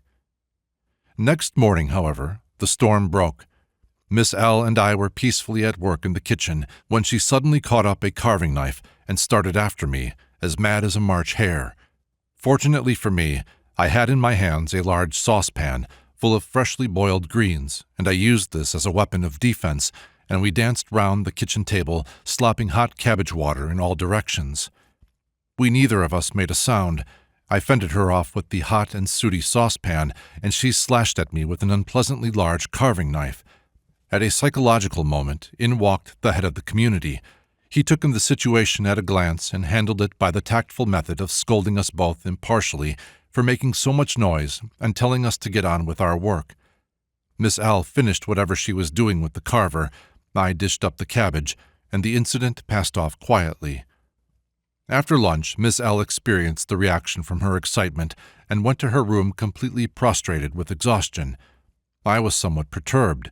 Although used to mental cases, and therefore not as disturbed by the recent fracas as anyone else might have been, I did not relish the prospect of being the housemate of a dangerous lunatic who was under no sort of control. The head of the community, however, said there was no cause for alarm. He would soon have the case in hand. He went up to the bathroom, filled a soap dish with water from the tap, made certain passes over it, and, dipping his finger in the water, proceeded to draw a 5-pointed star upon the threshold of Miss L's room. Miss L made no attempt to leave her room until 48 hours later, when he fetched her out himself. As he had promised, he soon had her in hand. He had several long talks with her, at which I was not present, and at the end of a few days, a very chastened Miss L began to go about her household duties again. There were relapses and there were struggles, but in the course of a few weeks she became comparatively normal, and when I met her again some 18 months later, there had been no relapse. 2 curious incidents occurred during the period of her treatment at the hands of this man, an adept if there ever was one. The house in which she had a room was a very old one, and the front door exceedingly massive. It was secured at night by 2 enormous bolts that extended right across it, a chain that could have moored a barge, and a huge lock with a key the size of a trowel. When the door was opened in the morning, it acted as an alarm clock for the entire village. It creaked, it groaned, and it clanged. Yet night after night we came down in the morning to find this door standing ajar. We all slept with our doors open onto the small landing. To go down the ancient, creaking stairs was like walking on organ stops. The back door was a modern affair which could have been opened easily. The windows were modern casements of the most gimcrack description. Who opened the heavy front door, and why? We exchanged recriminations several mornings at breakfast as to who had left the door open the night before, but no one could ever be convicted of the blame. Finally, the matter came to the knowledge of the head of the group. "I will soon put a stop to that," he said, and each night he resealed Miss L's room with the pentagram. We had no more trouble with the front door coming open after that. While he was dealing with Miss L, he made a practice of sealing the threshold of his own room in the same way, only in this case he drew the pentagram point outwards to prevent Miss D from coming in, whereas when he sealed her room, he put its point inwards to prevent her coming out. She did not know this, nor was it likely to reach her ears indirectly, for he was very uncommunicative. I only knew that he was sealing his room because I chanced to see him doing it. Nevertheless, one day I heard a knock at my door, and there was Miss L, with her arms full of clean linen. She asked me if I would be good enough to take it into the room of the head of the community and put it away. I asked her why she did not do so herself, for I knew he was out and it was her work to put away the linen. She replied that she had been to his room for that purpose, but there was a psychic barrier across the threshold that prevented her entering. She also asked me on several occasions to put inside my frock out of sight a little silver cross that I habitually wore, as she said she could not bear the sight of it. This cross I had purchased just before coming to this occult college, and had taken it to a priest of my acquaintance to be blessed, for I had not been altogether easy in my mind concerning the nature of the group I was joining, and during the early days of my association with it was poised on tiptoe, as it were, ready for instant flight. Naturally, I had kept my own counsel concerning the psychic precautions I had taken against my new friends, and no one was aware that the cross had been specially magnetized against psychic attack. Nevertheless, the woman who would have attacked, if she could, felt its influence and feared it. Autosuggestion and imagination play so large a part in so-called psychic impressions that one is wary of accepting confirmatory testimony from a psychic who knows what is expected of him, but a spontaneous reaction is, in my opinion, evidential. When the treatment of Miss L had progressed some way towards her final recovery, my interesting information was elicited. She told us that she had distinct memories of dealings with black magic in her previous lives. This, she said, had been confirmed by several independent psychics, and I would certainly have been willing to add my testimony to theirs had I been asked.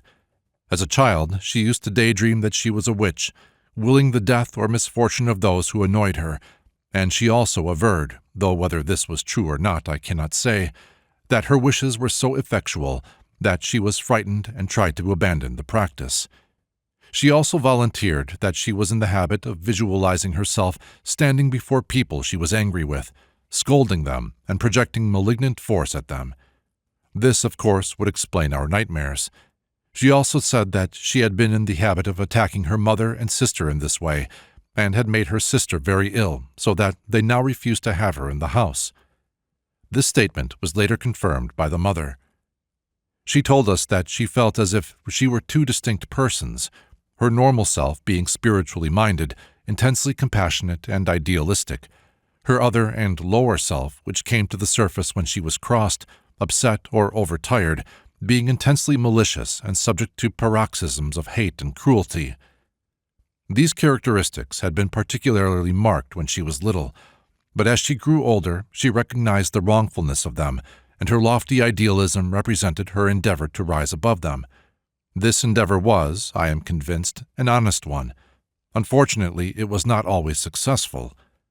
She referred to the incident in which she told me to lock my door, and she said she had done so in the hope of affording me some measure of protection against the astral projection in which she knew she was tempted to indulge. At first sight, her case had looked like one of obsession and had been so diagnosed by one or two members of the community, but wise handling revealed otherwise. This case reveals another interesting point in that, true to the witch tradition, she had a horror of sacred symbols. She would not occupy a room where there was a picture of a religious subject. Nothing would induce her to wear any piece of jewelry in the form of a cross, and it was impossible for her to enter a church. This case has many points of interest, especially in the fact that what was apparently a case of well-marked insanity was cleared up by occult methods. 4. Projection of the etheric body. Before we can leave the subject of attack by incarnate human beings, we must consider the subject of etheric projection. In this case, not only is the mind at work, but also something which is pretty nearly physical, sufficiently physical at any rate to leave bruises on the flesh of the victim, throw the furniture about, or at least make a considerable amount of noise. Where such manifestations take place, it is obvious that we are dealing with something more substantial than the mind, for although mind can influence mind, and through it the body, to an extent to which in the present state of our knowledge it is difficult to set limits, mind cannot manipulate matter directly. That is to say, you cannot smash a window by means of a thought. There must be some physical vehicle that can be manipulated by the mind if effects are to be wrought on the physical plane. The living body is such an instrument. It is manipulated by the mind every time a voluntary movement takes place, and the operations of spiritual healing are simply an extension of this principle to the involuntary muscles and physiological processes not ordinarily directed by the conscious mind. Occultists maintain that mind affects body by means of the etheric double, as it is called, the mortal mind of the Christian scientists. We may not unreasonably conclude that when physical action is produced at a distance by occult means, it is done by employing this etheric double. The etheric double is primarily a body of magnetic stresses in the framework of whose meshes every cell and fiber of the physical body is held, as in a rack. But intermediate between this and the dense physical body as we know it, there is what may be called the raw material out of which the dense matter is condensed. This was called by the ancients hyal, or first matter, and by the moderns ectoplasm. It is this projected ectoplasm which produces the phenomena whenever physical manifestations are in question. It may be projected as long rods, which will operate up to a distance of a dozen feet or so, or it may be projected as a nebulous cloud, connected with the medium by a tenuous thread. This cloud can be organized into distinct forms, having the semblance of life and acting as vehicles for conscious wills. There is a great deal of information available on this subject in the literature of spiritualism, to which reference may be found in the bibliography at the end of this book. The adept who was head of the occult college to which I have previously referred, and from whom I received my first training in occultism, was able to perform this operation, and I have many times seen him do it. He would go into deep trance after a few convulsive movements, somewhat like a slow tetany, and would then lose about 2/3 of his weight. I have many times helped to lift him, and even lifted him single-handed when he was in this state, and he weighed no more than a child. A man can fake many things, but he cannot fake his weight. I have lifted him single-handed from the floor onto a sofa when in this state. It is quite true that, being rigid as a board, he was much easier to handle than the ordinary limp, unconscious human form, but there is a certain ratio between the weight of a grown man and the strength of a woman of average physique. What became of the missing weight on these occasions, I found out one night. He had been ill with some delirium, and the lion's share of the nursing, especially the night work, had fallen to my lot. There came a time, however, when we decided that he was so far recovered that it was unnecessary for anyone to sit up with him, so to bed we all went, for the first time for several days. I shared a room with another member of the community. It was a comparatively small cottage we were in, and our 2 beds were close together, side by side, right under the uncurtained open window. It was the time of the full moon, and I remember that I had no need to light a candle in order to see to undress. I fell asleep at once, for I was very tired. I could not have been asleep very long, however, when I was awakened by the sensation of a weight upon my feet. It was as if a good-sized dog, say a collie, had jumped up and lain down on the bed. The room was flooded with moonlight, and as bright as day, and I clearly saw, lying apparently asleep across the foot of my bed, the man whom we had left safely tucked up for the night in the room below. It was a somewhat embarrassing situation, and I lay still, taking thought before I did anything. I was wide enough awake by now, as may well be imagined. I concluded that Z, as I will call this man, had either had a return of the delirium or was sleepwalking. In any case, I was very anxious to get him safely back to bed again without a fuss or a scene. My companion had a bad heart, and I did not want her to get a shock. Neither did I want him to get a shock in his weak state. I was afraid that if I waked my roommate first, she might scream and wake Z up with a start with disastrous consequences. I decided therefore to wake him gently, as being the worst case of the two, and let her take her chance. Having cogitated these matters for several moments at least, I finally took action. I sat up in bed and leant quietly forward with the intention of touching him gently on the shoulder and so arousing him. In order to lean forward, I had to withdraw my feet from under him, for they were pinned by his weight, which until now had rested upon them, for I had been careful not to stir while thinking out my plan of campaign. Z was plainly visible in the moonlight, clad apparently in his dressing gown, or so I took the muffling folds of material to be that swathed about him.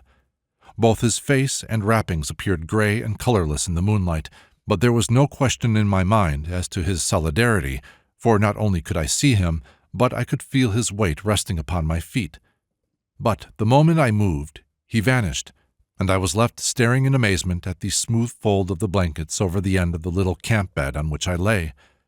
It was then, and only then, that I realized he had appeared all gray and colorless, more like a shaded pencil sketch than a human being of flesh and blood. I asked him about this incident in the morning, but he said he had no recollection of it. He had been dreaming the uneasy, broken dreams of a sick man, but could not recall them. This, of course, was in no way an occult attack, but rather the visit of a friend who had come to lean upon me in the course of his illness, and instinctively came to me for consolation when out of his body in trance, at a time when his weakened condition prevented him from retaining his normal control over his psychic activities. Nevertheless, it serves to illustrate what could be done if the etheric form that visited me had been energized by a malignant will. It may explain the nature of the sense of weight that oppresses the victims of a certain type of nightmare. I have heard of more than one case wherein bruises resembling finger marks were found on the throats of people who had been the victims of an astral attack. I have never actually seen such bruises myself, but I have been told of them by people who have either had them themselves or seen them. It is a well-known fact that if an occultist, functioning out of the body, meets with unpleasantness on the astral plane, or if his subtle body is seen and struck or shot at, the physical body will show the marks. I myself have many times found curiously patterned bruises on my body after an astral skirmish. The mechanism of the production of such marks must, I think, be of the same nature as that which produces the stigmata of saints and the curious physical marks and swellings sometimes seen in hysterics. The mind, powerfully stirred, affects the etheric double, and the etheric double acts upon the physical molecules held in its meshes. I dare to prophesy the next advances in medicine will be bound up with the knowledge of the nature and function of the etheric double.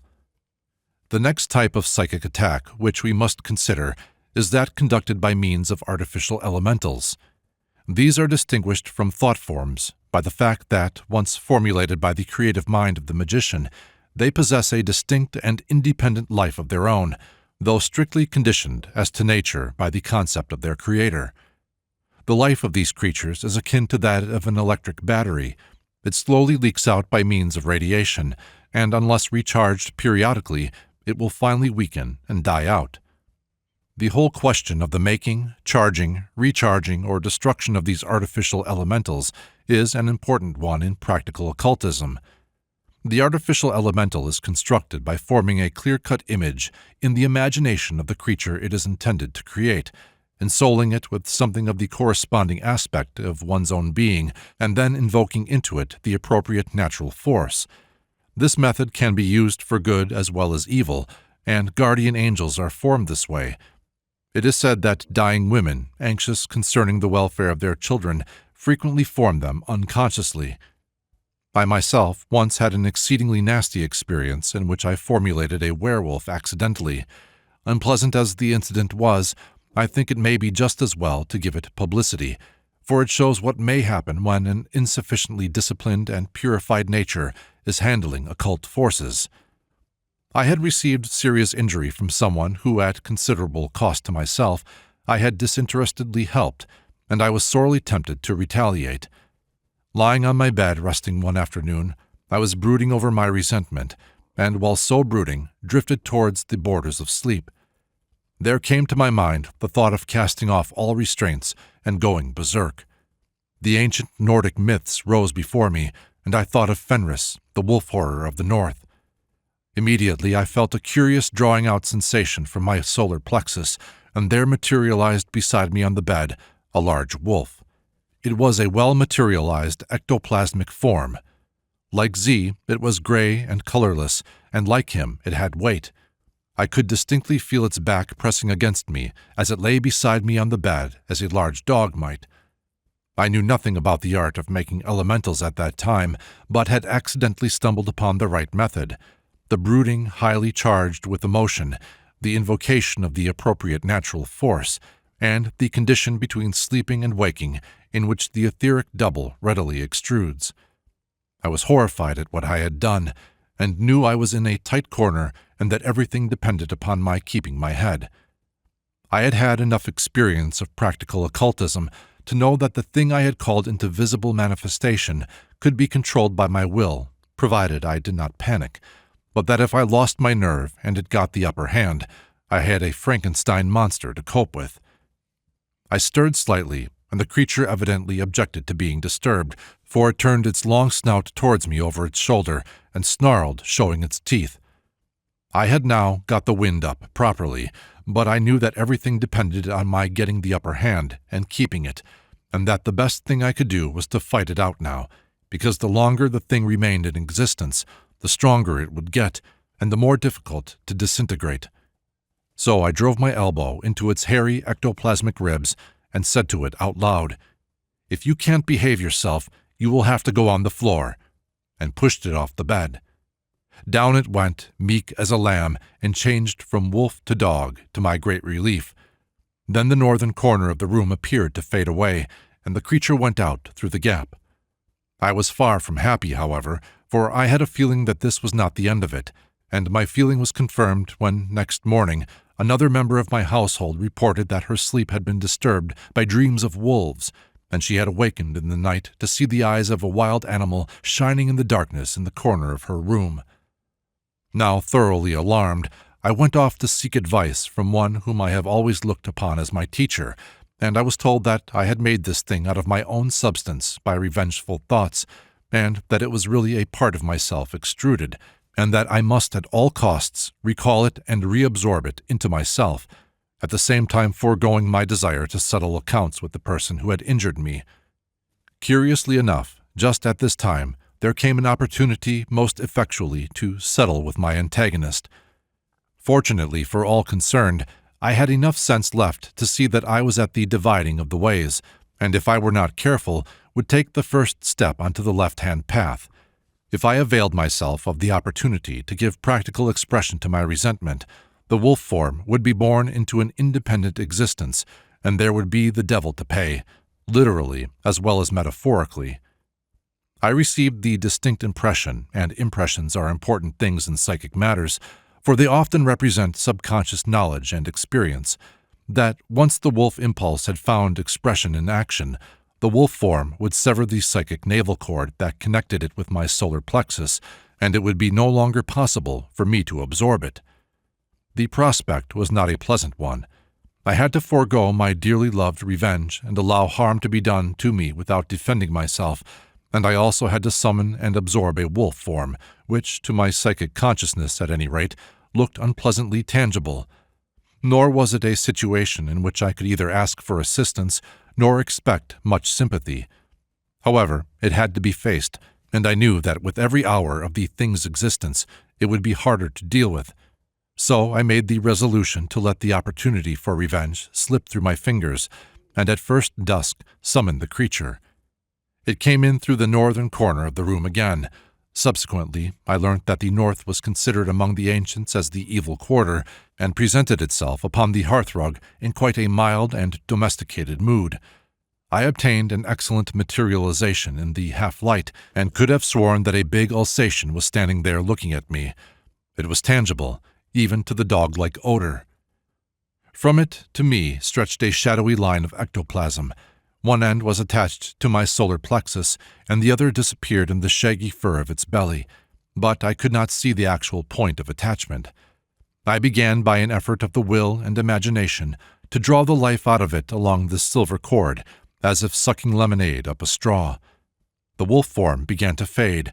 The cord thickened and grew more substantial. A violent emotional upheaval started in myself. I felt the most furious impulses to go berserk and rend and tear anything and anybody that came to hand, like the Malay running amok. I conquered this impulse with an effort, and the upheaval subsided. The wolf form had now faded into a shapeless gray mist. This too absorbed along the silver cord.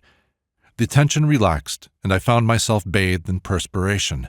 That, as far as I know, was the end of the incident. I had had a sharp lesson, and a highly instructive one. It may not be convincing to other people, owing to the lack of corroborative evidence, but it was exceedingly evidential to me, and I put it on record for what it is worth to those who, having personal knowledge of these things, can see its significance. It is a curious point that, during the brief 24 hours of the thing's life, the opportunity for an effectual vengeance presented itself. 5. Vampirism. The alleged vampire has always been a popular character in tales of mystery and imagination. There is a considerable literature concerning his doings, from the famous novel Dracula to serious studies of the medieval witch trials, for which the reader is referred to the bibliography at the end of the book. In these pages, however, I do not want to avail myself of second-hand evidence, nor of incidents which took place in other centuries and under primitive conditions, for it might be argued that with the passing of such conditions from our midst, the problem of vampirism, like the problem of typhus, has gone too, and need not trouble us. From my own experience, I am of the opinion, however, that this is not so, and that the peculiar condition which the ancients called vampirism may account for certain forms of mental disturbance and the physical ill health associated therewith. When psychoanalysis was first introduced into England, I took up the subject and became a student, and eventually a lecturer at a clinic that was founded in London. We students were soon struck by the fact that some cases were exceedingly exhausting to deal with. It was not that they were troublesome, but simply that they took it out of us and left us feeling like limp rags at the end of a treatment. Someone happened to mention this fact to one of the nurses engaged in the electrical department, and she told us that the same patients equally took it out of the electrical machines and that they could absorb the most surprising voltages without turning a hair. At the same place, in the course of my psychoanalytical work, I came across a number of cases where a morbid attachment existed between two people, most commonly mother and daughter, or two women friends, sometimes also between mother and son, and in one case I met socially between a man and a woman. It was always the negative one of the pair who came for treatment, and we were able to benefit them considerably by psychotherapeutic means. They always showed the same symptom complex: a sensitive temperament, pallid complexion, wasted form, and general debility, sense of weakness, and easy fatigability. They were also invariably highly suggestible and were therefore easy to handle. Consequently, we were usually able to get good results pretty quickly in such cases. The curious point, however, was that the breaking point of the morbid rapport caused a marked disturbance and even semi-collapse of the dominant partner in the alliance. We found it necessary to insist upon a separation if a cure were to be effected, and the separation invariably disagreed very actively with the dominant partner. At that time, I explained everything in terms of the Freudian psychology, but even so, I could not help being struck by the curious effect a separation had upon the person who was not supposed to be ill, and that as the one went uphill, the other went down. I am of the opinion that what Freud calls an Oedipus complex is not altogether a one-sided affair, and that the soul of the parent is drawing upon the psychic vitality of the child. It is curious how aged Oedipus cases always look, and what little old men and women they are as children. They never have a normal childhood, but always are mentally mature for their years. I persuaded various patients to show me photographs of themselves as children, and was much struck by the elderly, worried expression of the childish faces, as if they had known all of life's problems and burdens. Knowing what we do of telepathy and the magnetic aura, it appears to me not unreasonable to suppose that in some way, which we do not as yet fully understand, the negative partner of such a rapport is shorting onto the positive partner. There is a leakage of vitality going on, and the dominant partner is more or less consciously lapping it up, if not actually sucking it out. Such cases are of by no means uncommon, and clear up rapidly when the victim is separated from the vampire. When there is a record of a close and dominating bond between two people with the devitalization of one of them, it is a good plan to recommend a temporary separation and observe the results. Such cases as these, however, may more justly be described as parasitism than vampirism. Such psychic parasitism is exceedingly common and explains many psychological problems. We will not pursue the subject in these pages, however, as it is outside the scope of our present enquiry and is merely mentioned for illustrative purposes. Vampirism, as generally understood, is a very different matter, and we shall do well to reserve the term for those cases wherein the attack is deliberate, applying the term parasitism to the cases wherein it is unconscious and involuntary. In my opinion, true vampirism cannot take place unless there is power to project the etheric double. All the records of vampirism that we have give an account of something much more tangible than a haunting. In Western Europe, the occurrence seems to be comparatively rare in modern times, but in Eastern Europe and in primitive countries it appears to be by no means uncommon, and innumerable well-authenticated cases occur in books of travel. Commander Gould, in his exceedingly interesting book, Oddities, gives an account of vampirism among the Berberlangs of the Philippine Islands. His account is based on a paper printed in the Journal of the Asiatic Society, Volume 65, 1896. These unpleasant people, according to Mr. Skirchley, the author of the article which Commander Gould quotes, are ghouls and must eat human flesh occasionally or they would die. When they feel a craving for a meal of human flesh, they go away into the grass, and having carefully hidden their bodies, hold their breaths and fall into a trance. Their astral bodies are then liberated, then fly away and, entering a house, make their way into the body of one of the occupants and feed on his entrails. The Berberlangs may be heard coming, as they make a moaning noise, which is loud at a distance and dies away to a feeble moan as they approach. When they are near you, The sound of their wings may be heard, and the flashing lights of their eyes can be seen dancing like fireflies in the dark. Mr. Skirchley declares that he himself saw and heard a flight of Berberlangs pass by, and visiting next day the house he saw them enter, found the occupant dead without any sign of external violence. Compare Mr. Skirchley's account of the Berberlangs lying in the long grass and throwing themselves into trance with Mr. Muldoon's account of the projection of the astral body, with which every student of occultism ought to be familiar, for it is undoubtedly a classic of occult literature, being a practical account of occult experiences and detailed instructions how to go and do likewise. But to return nearer home, in the course of my experience of the byways of the human mind, which, from the nature of my work, has been, like Sam Weller's knowledge of London, extensive and peculiar, I have only known one case of genuine vampirism, according to the sense in which I use the term, and this was not one of my own cases, though I knew the persons concerned, but was handled by my original teacher, whom I have already referred to in connection with the case of the good lady who chased me with a carving knife. I have made use of the facts of this case as a groundwork for one of the stories in The Secrets of Dr. Taverner, but the actual facts are such that they were unsuitable for a work supposedly designed to amuse. At that time, I was doing the tutorials in abnormal psychology at the clinic I have spoken of, and supervising the work of the other students. One of them took counsel with me concerning a case that had come to her in private practice, the case of a youth in the late teens, one of those degenerate but intellectual and socially presentable types that not infrequently crop up in old families whose blood is too blue to be wholesome. This lad was taken as boarder in a flat which the student shared with another woman, and they soon began to be troubled with curious phenomena. About the same time every evening, the dogs in a neighboring mews began a furious outcry of barking and howling, and a few moments later, the French window leading onto the veranda would open. It did not matter how often they got the locksmith to it, nor how they barricaded it.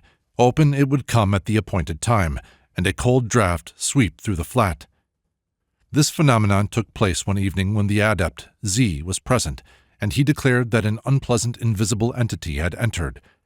They lowered the lights and were able to see a dull glow in the corner he indicated, and when they put their hands into this glow, felt a tingling sensation, such as is experienced when the hands are put into electrically charged water.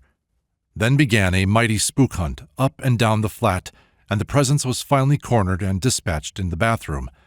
I have staged the incident somewhat more picturesquely in my story, but the essential facts are the same. The result of the dispatching of this entity was a marked improvement in the condition of the boy patient, and the elicitation of the following story. The boy, whom we will call D, was in the habit of going to sit with a cousin who had been invalided home from France, suffering from alleged shell shock. This young man was another scion of a worn-out stock, and it transpired that he had been caught red-handed in that unpleasant perversion called necrophilia. According to the story elicited from the parents of D, this vice was not uncommon on certain sections of the front, as were also attacks on wounded men. The authorities were taking drastic steps to put it down. Owing to family influence, the cousin of D was able to escape incarceration in a military prison and was placed in the care of his family as a mental case, and they put him in the charge of a male nurse. It was while the male nurse was off duty that the unfortunate young D was misguidedly employed to sit with him. It also came out that the relations between D and his cousin were of a vicious nature, and on one occasion he bit the boy on the neck, just under the ear, actually drawing blood. D had always been under the impression that some ghost attacked him during his crises, but had not dared to say so for fear of being thought mad.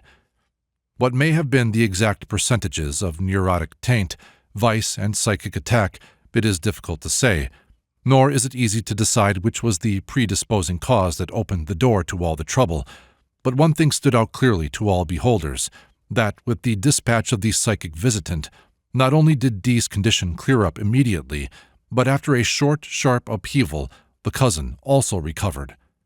The method of dispatch, used by the adept Z, was to pin the entity inside a magic circle so that it could not get away, and then absorb it into himself through compassion.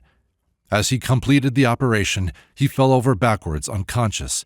It was, in fact, the same method that I was instructed to use in dealing with my werewolf, but it is a much more formidable task to absorb and transmute the projection of another person than to absorb one's own, and could only have been accomplished by an initiate of a very high grade, which Z indubitably was. His opinion concerning the case, though there was no means of obtaining independent confirmation of this, was that some Eastern European troops had been brought to the Western Front, and among these were individuals with the traditional knowledge of black magic, for which southeastern Europe has always enjoyed a sinister reputation among occultists. These men, getting killed, knew how to avoid going to the second death, that is to say, the disintegration of the astral body, and maintained themselves in the etheric double by vampirizing the wounded. Now, vampirism is contagious. The person who is vampirized, being depleted of vitality, is a psychic vacuum, himself absorbing from anyone he comes across in order to refill his depleted resources of vitality. He soon learns by experience the tricks of a vampire without realizing their significance, and before he knows where he is a full-blown vampire himself, vampirizing others. The earthbound soul of a vampire sometimes attaches itself permanently to one individual if it succeeds in making a functioning vampire of him, systematically drawing its etheric nutriment from him, for since he in his turn is resupplying himself from others, he will not die from exhaustion as victims of vampires do in the ordinary way. Z was of the opinion that D's cousin was not the primary vampire in the case, but was himself a victim. Being a youth of unstable morale, he speedily acquired the vampire tricks, and the earthbound soul of some Magyar magician exploited him. Through his act of biting and drawing blood from the neck of his cousin, this entity became transferred to young D, preferring pastures new to the depleted resources of its previous victim. Probably it alternated between the two, for it was not constantly with D. Exactly what Z did we do not know, for he was exceedingly secretive concerning his methods, but in the light of subsequent knowledge, I should imagine that he absorbed the etheric energy of the earthbound soul, and thus deprived it of its means of resisting the second death. Merely to drive the resisting soul out to the judgment hall of Osiris would have involved leaving behind an astral corpse, which for some time would have continued to give trouble. It may be interesting to note in connection with this case that during the time that Miss L was at the Occult College in Hampshire, we had some rather curious happenings. There was an outbreak among us of exceedingly bad mosquito bites. The bites themselves were not poisonous, but the stabs were of such a nature that they bled freely. I remember waking up one morning to find a patch of blood the size of the palm of my hand on the pillow. It had apparently come from a small puncture just behind the angle of the jaw. Several others had similar experiences. I have never seen anything like it, either before or since, nor did it occur again after Miss L left. I did not tell the adept, Z, about it at the time, and later, when I was reminded of the incident and mentioned it, the opportunity for investigation had gone by. He expressed the opinion that it was a vampire's work, and cited similar cases which he had met with in the course of his experience.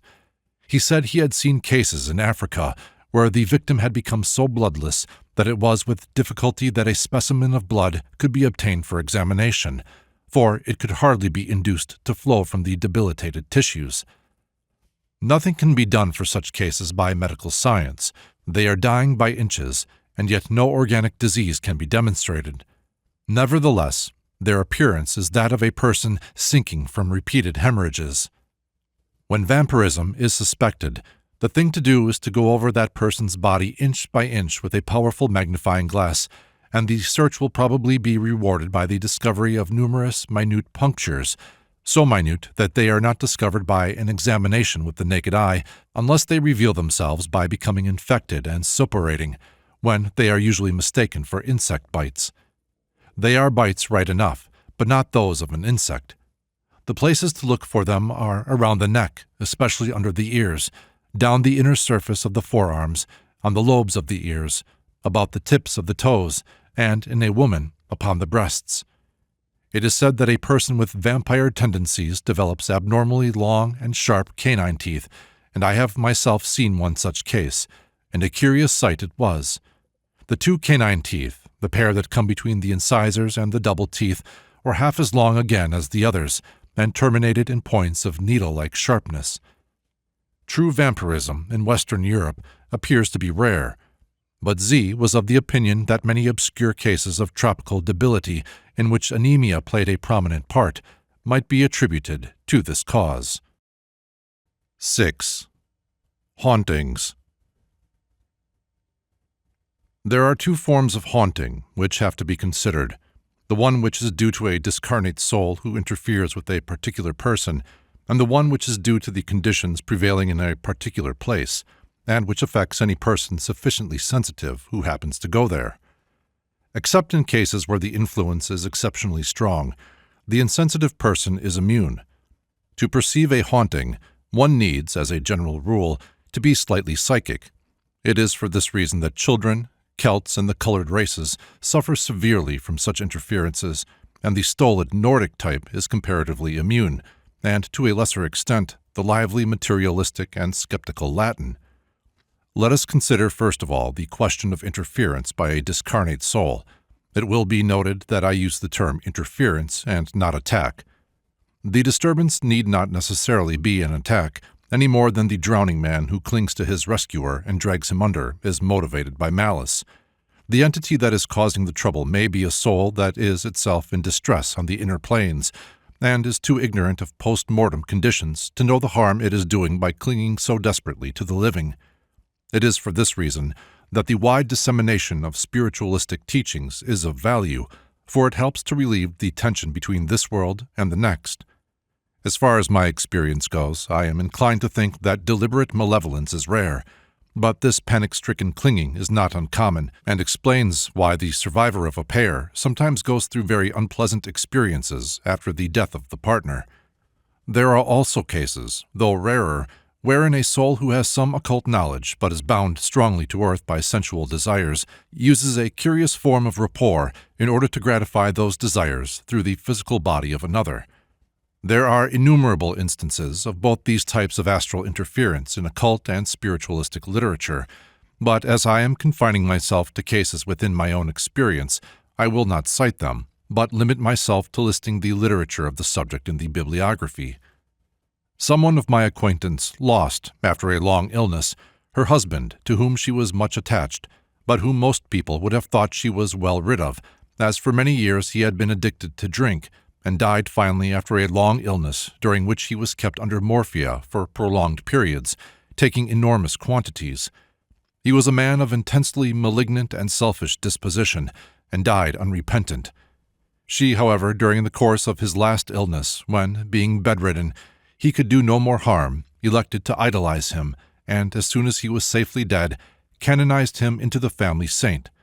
She was interested in occultism, and in the habit of practicing meditation and invoking the masters.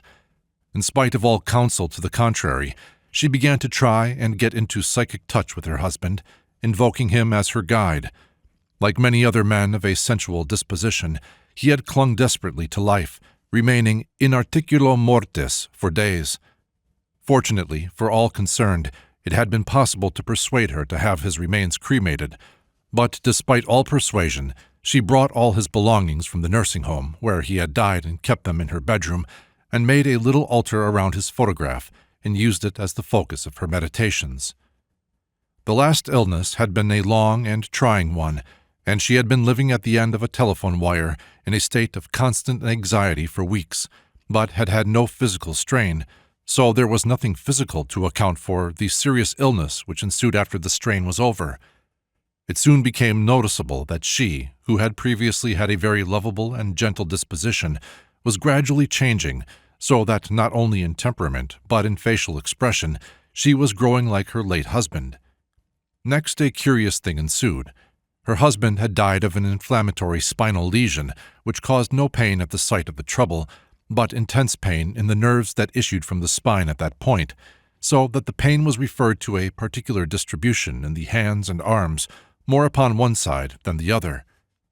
This lady developed a severe neuritis that exactly corresponded in its distribution to her late husband's symptoms. Another illustrative case is that of Miss E., whose fiancé was killed during the war. She says in a letter written to the person whom she consulted with regard to her problem, I was able to rise above the loss and separation at the time, but 6 months later I suffered nervous breakdown. From this time I have been troubled with weak nerves. For the last 2 months I have been having very extraordinary experiences which are causing me much perplexity and rendering me unfit for work. It is a night experience and has not once occurred during the day. After I have composed myself for sleep, I find that gradually my body is losing all sensation. It feels as if I was being slowly frozen stiff. I don't know how else to describe it. At this stage I can sometimes rouse myself and overcome it, but I cannot always do this. My efforts to rouse myself are in vain, and although fully conscious, I feel unable to move or call. Usually after this I sink into some kind of sleep. I have all kinds of experiences. Sometimes I visit strange places and talk with people I don't know. Sometimes my experiences are beautiful beyond description. Sometimes I am threatened with danger of drowning or falling, but in these cases I always rise in the air and travel for miles, it seems to me. Sometimes I feel that I am just floating in the air. How long the dream lasts, I cannot tell. When I wake up, however, I have great difficulty in moving for some time, but gradually I regain the power to move about, and after a lot of stinging sensation in the limbs, I get up, usually feeling very tired and unrefreshed, but sometimes I feel none the worse for the strange experience. But it is undermining my health and happiness, and it cannot be good. In conversation, she amplified the statements in her letter and said that during the experiences described, someone, she thought it was her fiancé, was trying to prevent her from getting back into her body again after these nocturnal expeditions. The case was entirely cleared up in 1 week by means of telepathic treatment. The notes on the manner in which the work was done are of considerable interest. The treatment was given to the entity that was causing the trouble, not merely to the patient, and it was the release of the obsessor from his plane of work and helping him heavenward that gave freedom to his victim. In the other type of haunting, that in which it is the place which is the focus of manifestation, not a special person, we must distinguish between the earthbound entity which remains attached to a particular spot and the thought atmosphere which is left behind after violent emotions have been experienced there. Let us consider first the question of thought atmosphere, of which I can give a very illuminating example. A friend of mine, who was a student at a school of dramatic art, consulted me concerning an attack of stage fright she had had, which left her rather nervous as to its recurrence. She was an experienced student, in fact a pupil teacher, and she was having some extra tuition from the head of the school. Going for her lesson one afternoon, she found that her teacher had just finished taking the junior students for their end-of-the-term examination in elocution. She went onto the stage and stood behind the small table which had been placed there for the convenience of the examiner and commenced to recite the piece on which she was to have her lesson. She herself had no occasion for nervousness. As had already been noted, she was an experienced speaker and teacher. Moreover, nothing of importance hung upon this lesson. It was merely one of a series. Nor was she usually nervous or self-conscious. But as soon as she tried to start, she experienced a complete dry-up and stood paralyzed, unable to utter a word. A little prompting soon started her off, however, but she had experienced a nasty attack of stage fright, and it shook her nerve. From the psychic point of view, the explanation was not far to seek. She was standing in the mental atmosphere created by a series of girls who had gone onto that platform for examination, upon which stood a good deal depended for them, and who had all been correspondingly nervous. She herself, being sensitive, had been affected by this atmosphere, which induced in her a similar mental state, by means of which is called sympathetic induction, a phenomenon well known in electricity and in acoustics, but equally valid in psychology. No doubt, the unfortunate examinees themselves were infecting each other. It may well be that the microphone panic, so well known to broadcasters, is caused by the thought atmosphere generated by a succession of nervous people who have stood upon the same spot. An experience of my own may be of interest in this connection. I took a bed-sitting room in a hostel, and as soon as I came there, I found myself afflicted with the most intense depression. I am not usually subject to the blues, being normally a cheerful soul, but as soon as I entered this room, which was a sunny and pleasant one, the cloud descended upon me and lifted again as soon as I went out of it. whether into the dining room of the hostel or out of doors. I soon recognized that there was something that needed to be dealt with, and inquired as to the history of the room.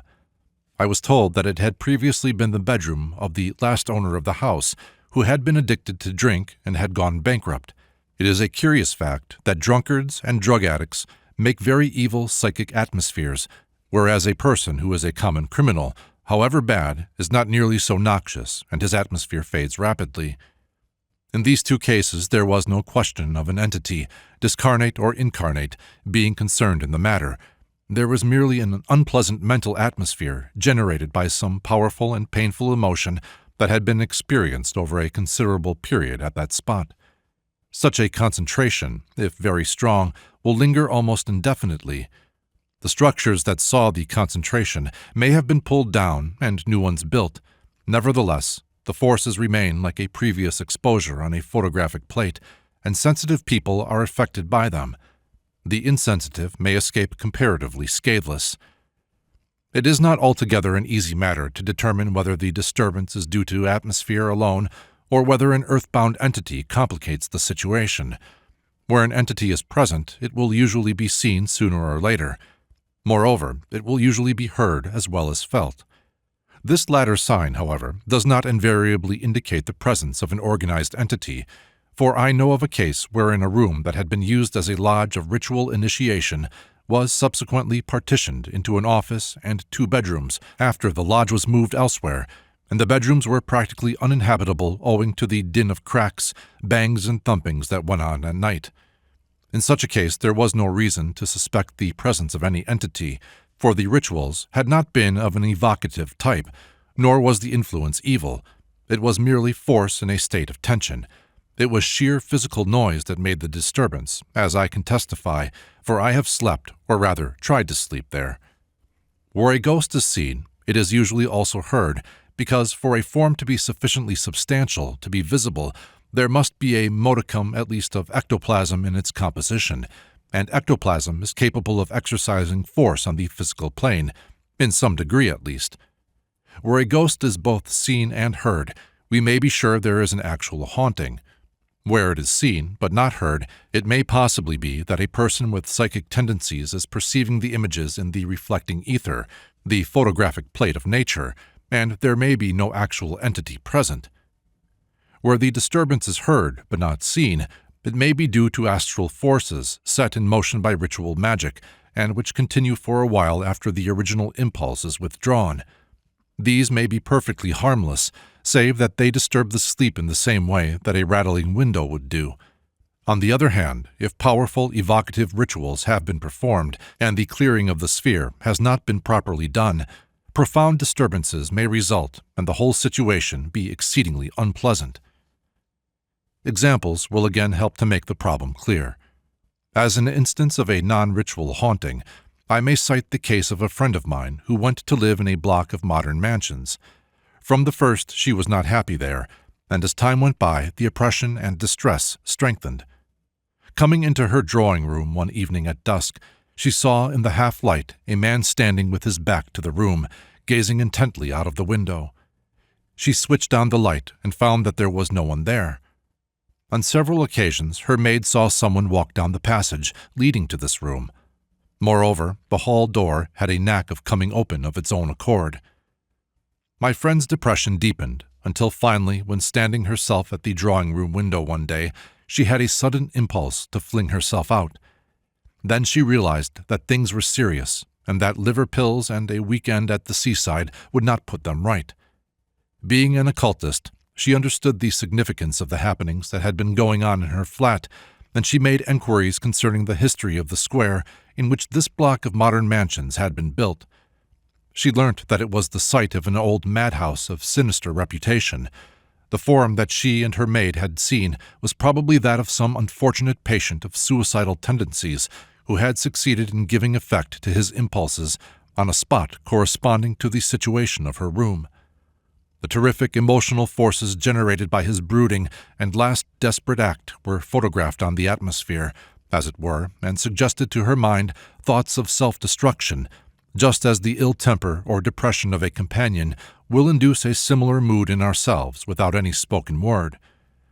Another example within the sphere of my experience, although it was not actually my case, is of much interest in that it combines an example of a very definite poltergeist haunting with vampirism. I was once consulted by a mental healer to whom a very curious case had been brought. Some charitably disposed people had raised funds to found a home for unwanted babies, and a suitable house had been purchased on the outskirts of a village not far from London. The house had been a conspicuous bargain, and they were very pleased with it. Soon, however, they began to be disturbed by some very curious phenomena, and also by inexplicable illness and seizures among the babies.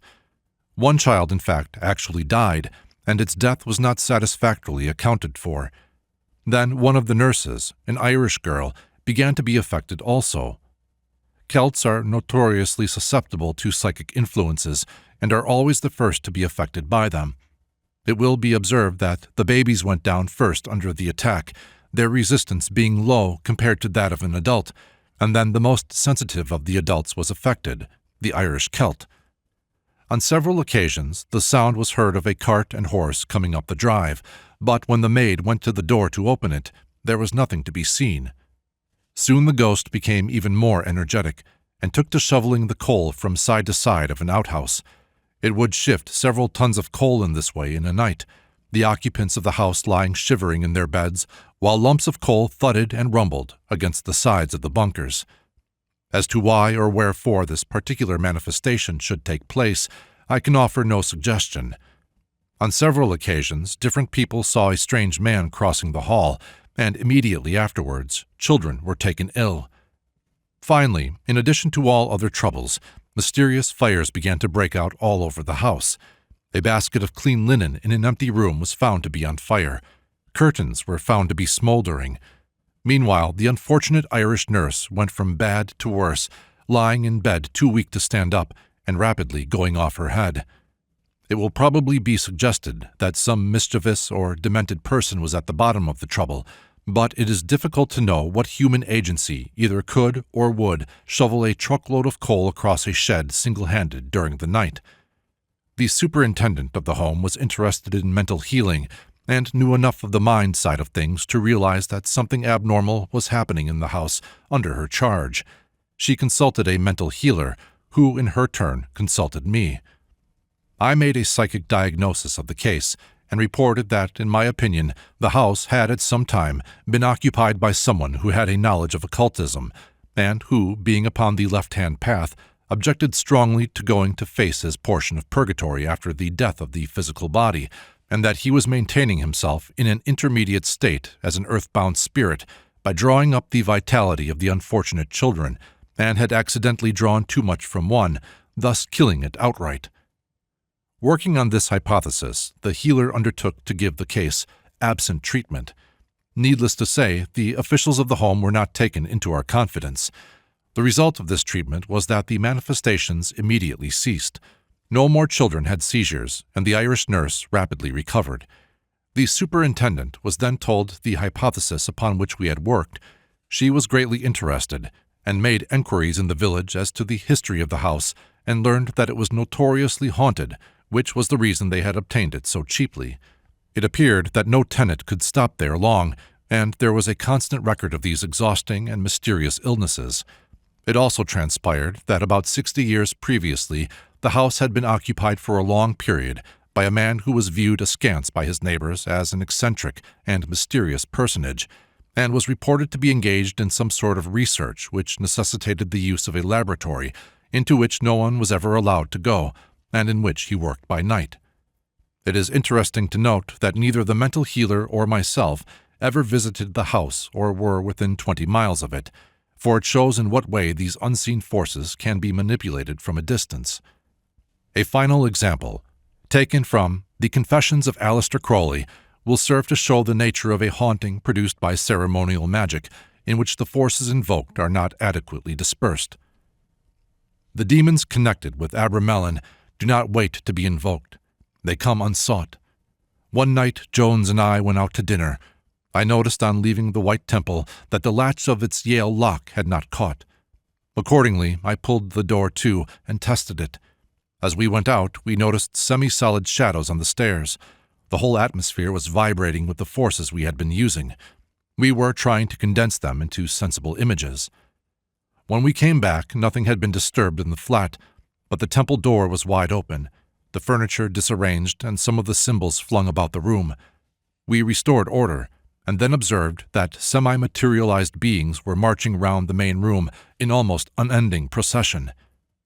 When I finally left the flat for Scotland, it was found that the mirrors were too big to take out, save by the way of the Black Temple. This had, of course, been completely dismantled before the workmen arrived, but the atmosphere remained, and 2 of them were put out of action for several hours. It was almost a weekly experience, by the way, to hear of casual callers fainting or being seized with dizziness, cramp, or apoplexy on the staircase. It was a long time before these rooms were relet. People felt instinctively the presence of something uncanny. It is well known to all psychics that the sites of ancient temples where mystery rituals have been worked are always potently charged with psychic force. This force need not necessarily be evil, but it has a powerfully stimulating effect upon the psychic centers and stirs up these subconscious forces. And as the majority of civilized people suffer in a greater or lesser degree from what Freud calls repression, such a stirring of the subliminal mind produces a feeling of profound disturbance. We should not unquestioningly attribute evil influences to a place or a person that causes us discomfort. It may merely be that psychic force at a greater tension than we are accustomed to its disturbing our equilibrium. The sites of monasteries that were disbanded with persecution at the time of the Reformation are also frequently badly haunted by psychic forces. The group mind of a religious community is a very potent thing, and when it is disturbed by the corporate emotion of its members, the forces thus let loose are not readily dispersed.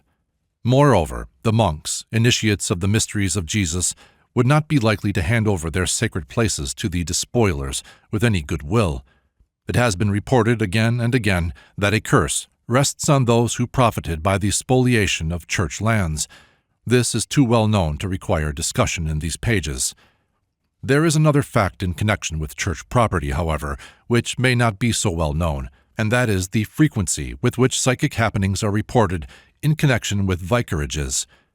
In inquiring among friends and fellow workers for data in connection with the research that has gone to the making of this book, I have been astonished how frequently a vicarage has been mentioned in connection with the phenomena of which I have been told.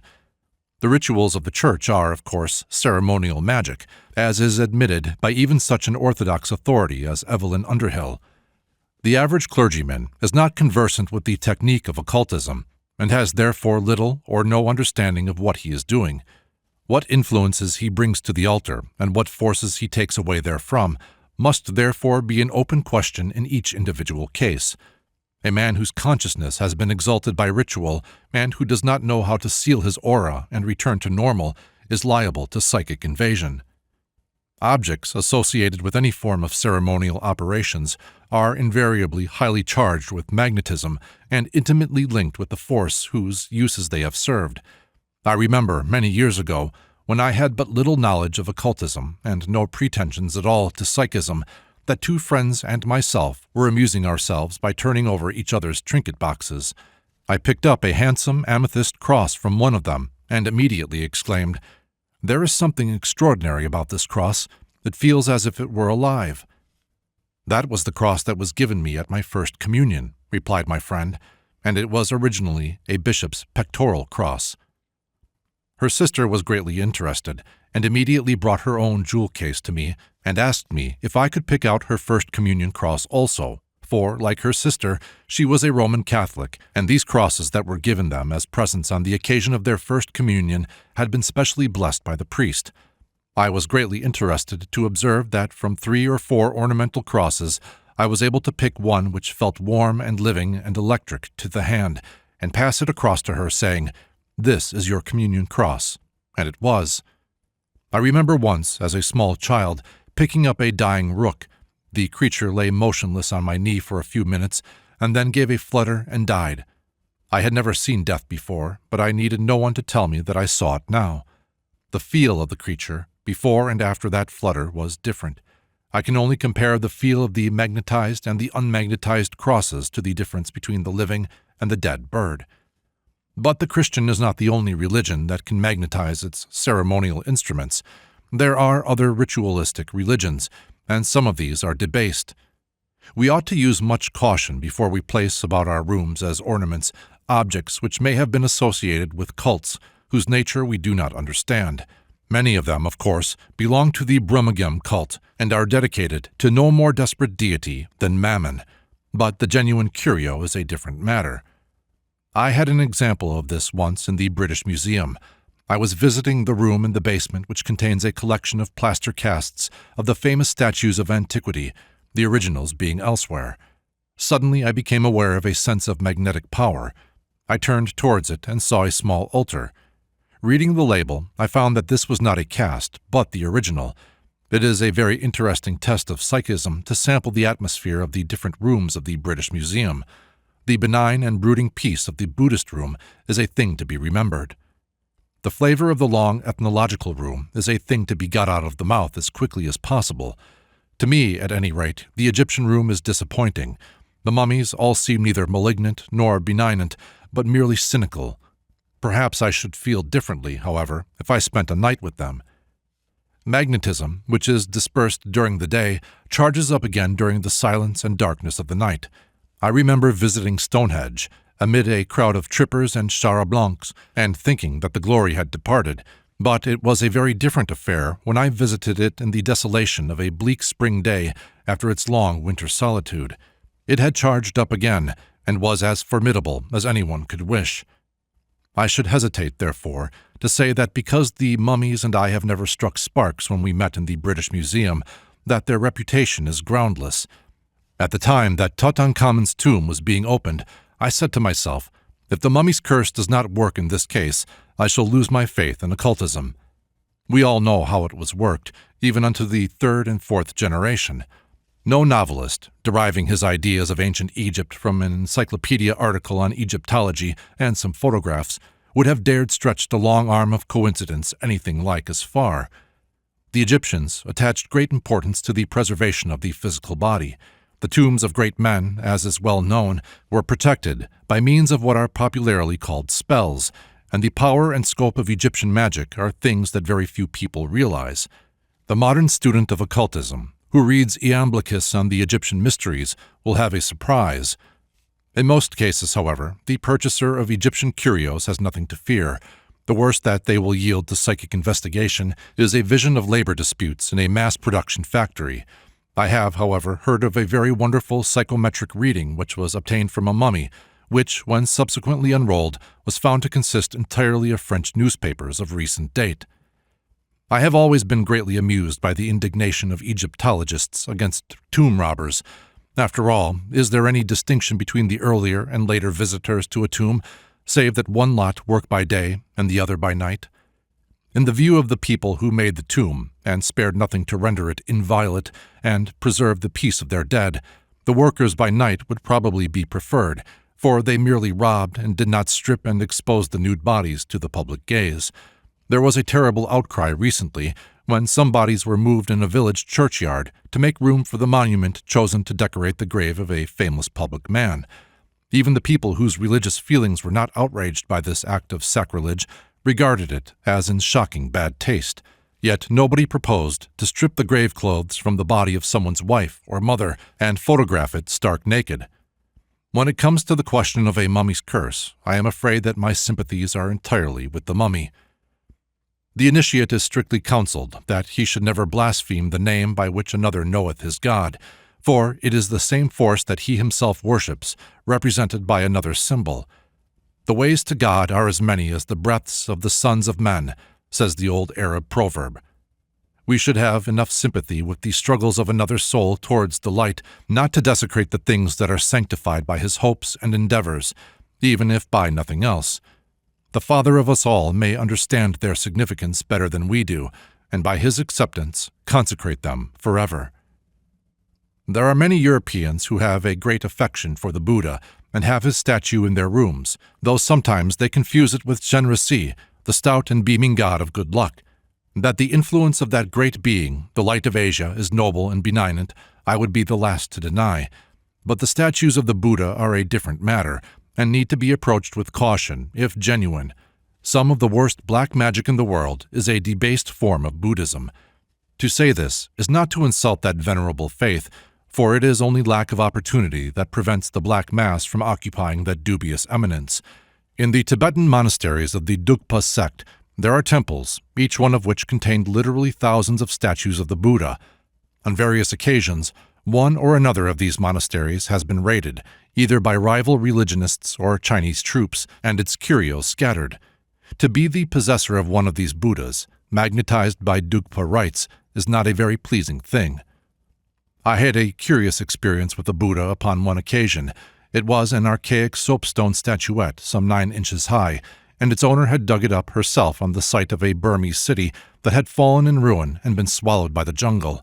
It was placed on the floor in an angle of the stairs and served as a doorstop upon occasion. I had a flat on the top floor and had to pass the melancholy little Buddha each time I came in or went out, and to me it seemed a desecration to see the sacred symbol of another faith treated thus.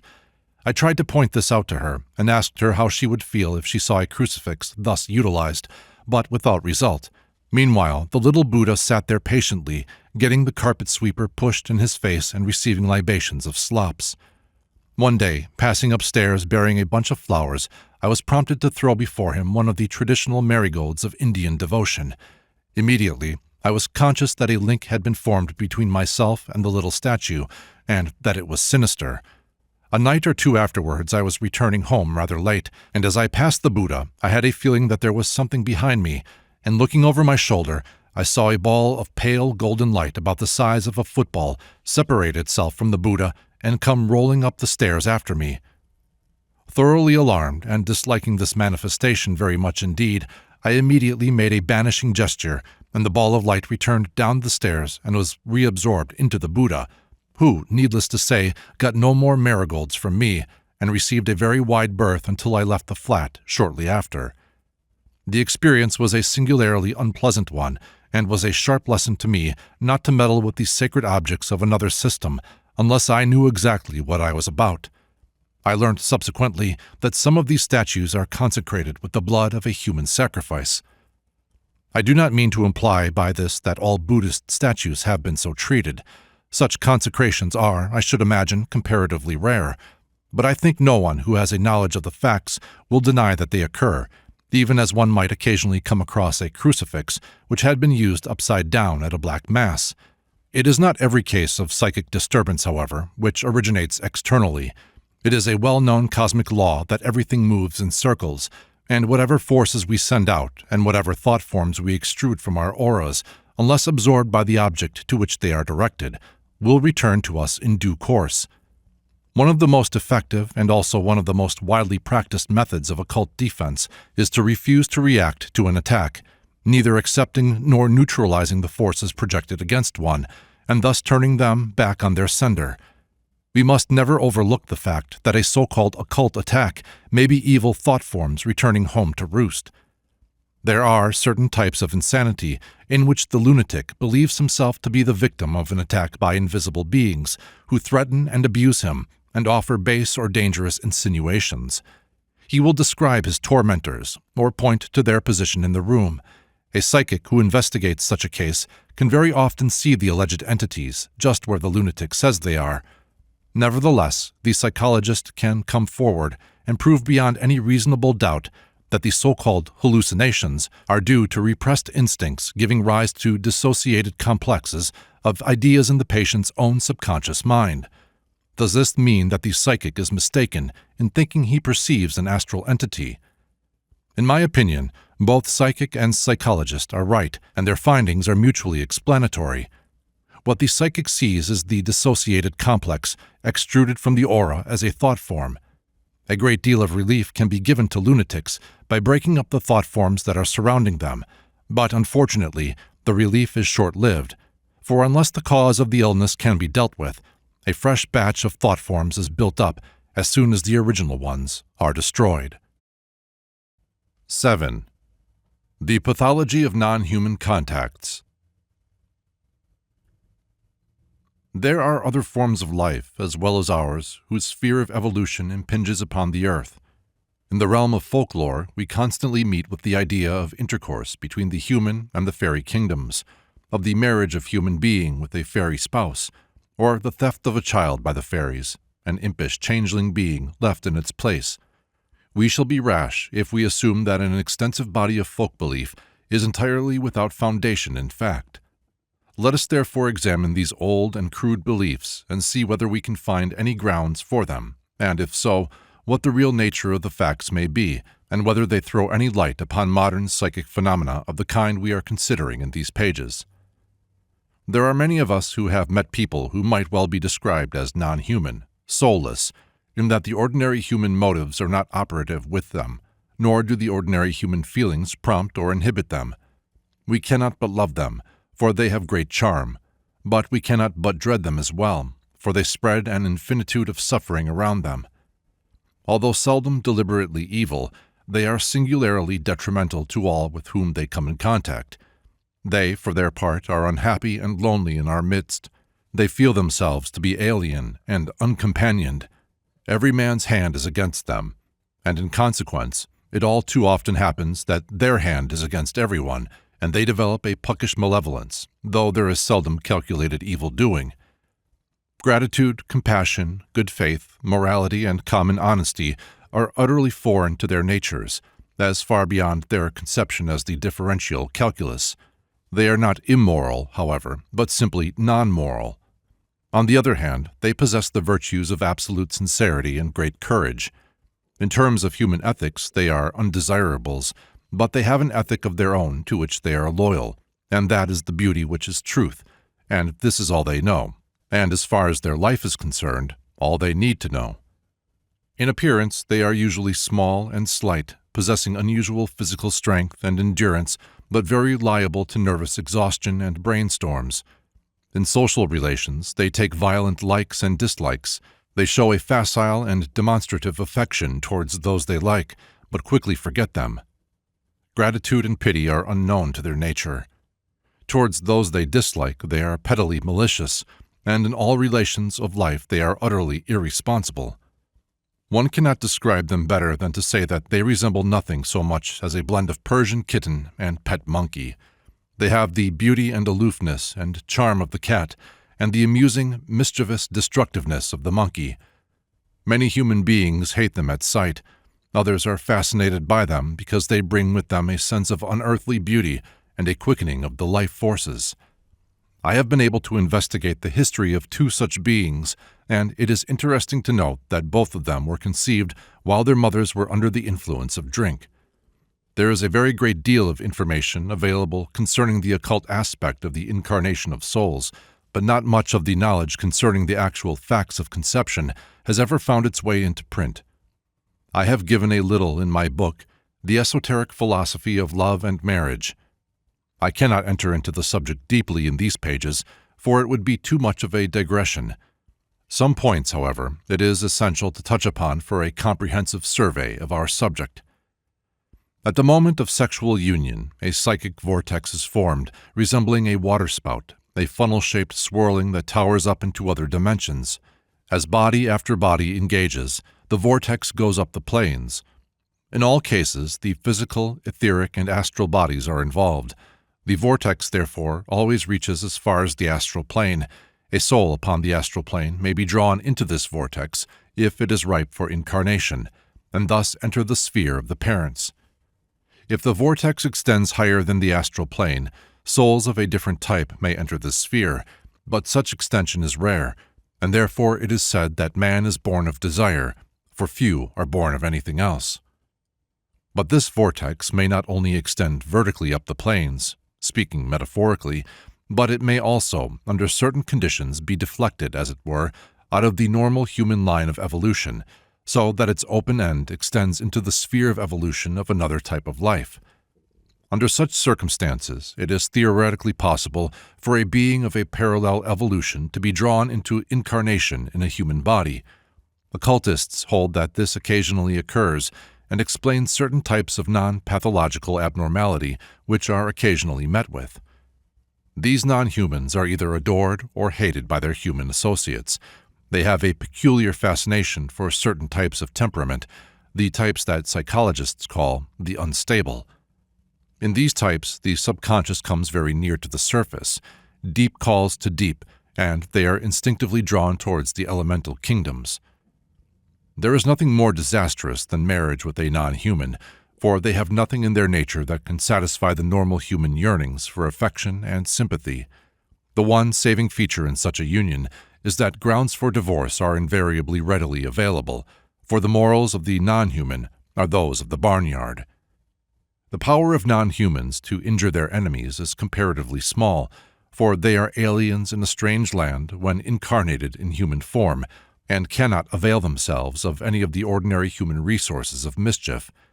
They are, in fact, singularly defenseless and helpless, and themselves suffer acutely at the hands of society. It is otherwise, however, in their relations with their friends. They seem to have an infinite capacity for inflicting hurt on those who love them, not deliberately or maliciously, but like a child, pulling flies to pieces out of idleness, not realizing what it's doing. Obeying the laws of their own nature, they are destructive to beings of the human evolution. Yet what other laws can they obey? For them to submit to our standards is to deny their deepest instincts. The effect they have upon those who love them constitutes such a well-marked syndrome among these psychic pathologies that we must consider it in detail. The person who forms a rapport with a non-human becomes deeply stirred by the elemental forces that find ingress into our sphere through the channel of this wandering and alien soul. He becomes, as it were, drawn away from normal human things and set wandering upon the confines of the fairy kingdom, and yet he can find there no rest for his foot and no sustenance for his soul. The story of the handsome fisher lad and the mermaid is indicative of this condition. She loves him, draws him to her, and he drowns, for he cannot live in the element of water. The explanation of the curious power, both of fascination and destruction, which is exercised by non-humans, may lie in the fact that they belong to one element only, whereas in man all four are combined. Any elemental contact is stimulating to us, because elemental beings pour forth in abundance the vitality of their own particular sphere, and this vitalizes the corresponding element in ourselves. But if a four-element creature is drawn into a sphere of a single element, he is poisoned by an overdose of the one element in which he finds himself, and starved of the other three. It is for this reason that mortals in the fairy kingdom are always said to be enchanted or asleep. They are never living normally in full possession of their faculties. An equally difficult problem is set to the non-human who is drawn into our midst. A single-element creature is bidden to control and assimilate an additional three elements for which it has no equipment or experience, and the result is disastrous. But it is not enough that we should merely describe the conditions and state the problem in these pages. Our aim is essentially practical. What then can be done when a non-human has to be faced and dealt with? It must be clearly realized that any mating between a human and a non-human is a hopeless proposition. In the first place, it can only be the preamble to a divorce, because non-humans are promiscuous in their sexual habits, and secondly, there is nothing in the nature of a non-human that can satisfy the higher aspirations of the human. We must not allow the human form to mislead us as to the existence of a human soul. A non-human is a pet animal, not a fellow creature. That, frankly, is the only possible ground upon which they can be approached. If we expect no more of them than we should of a pet bird, if we manage them as we should manage a kitten, we have got as near to the solution of the problem as we are ever likely to get until the dark angel mercifully restores them to their own kingdom, a mercy seldom long delayed, for non-humans do not make old bones. Human beings may also come into touch with elemental beings by themselves, venturing into the spheres of elemental life. Such contacts need not necessarily be harmful to either kingdom, provided those who enter into them know what they are about. In fact, such associations are frequently entered into by occultists in the course of their work and researches, but it is an undertaking for the advanced initiate only, not for neophytes. There are cases, however, where such an association may lead to harm. The human partner in the association may be ill-equipped or ill-adapted for the undertaking. He may have ventured out beyond his depth, having picked up a formula from some more experienced occultist and used it without proper preparation. Or again, it is not uncommon to find people who have brought through from previous incarnations a natural aptitude for getting into touch with the elemental kingdoms. In such cases, it may occur that an elemental who has had experience of relations with human beings may deliberately get into touch with them. This is in every way undesirable, for the elemental has not got the knowledge of human conditions necessary to enable it to avoid injuring its new friend. In any case, elementals have got a one-way intelligence, and it is not well that they should be senior partners in any alliance with human beings. The whole question of elemental contacts, an exceedingly fascinating one, is too extensive and intricate to be entered upon in these pages. It has been necessary to refer to it, however, for certain cases of psychic difficulty may be due to inexpert operations on both sides of the veil.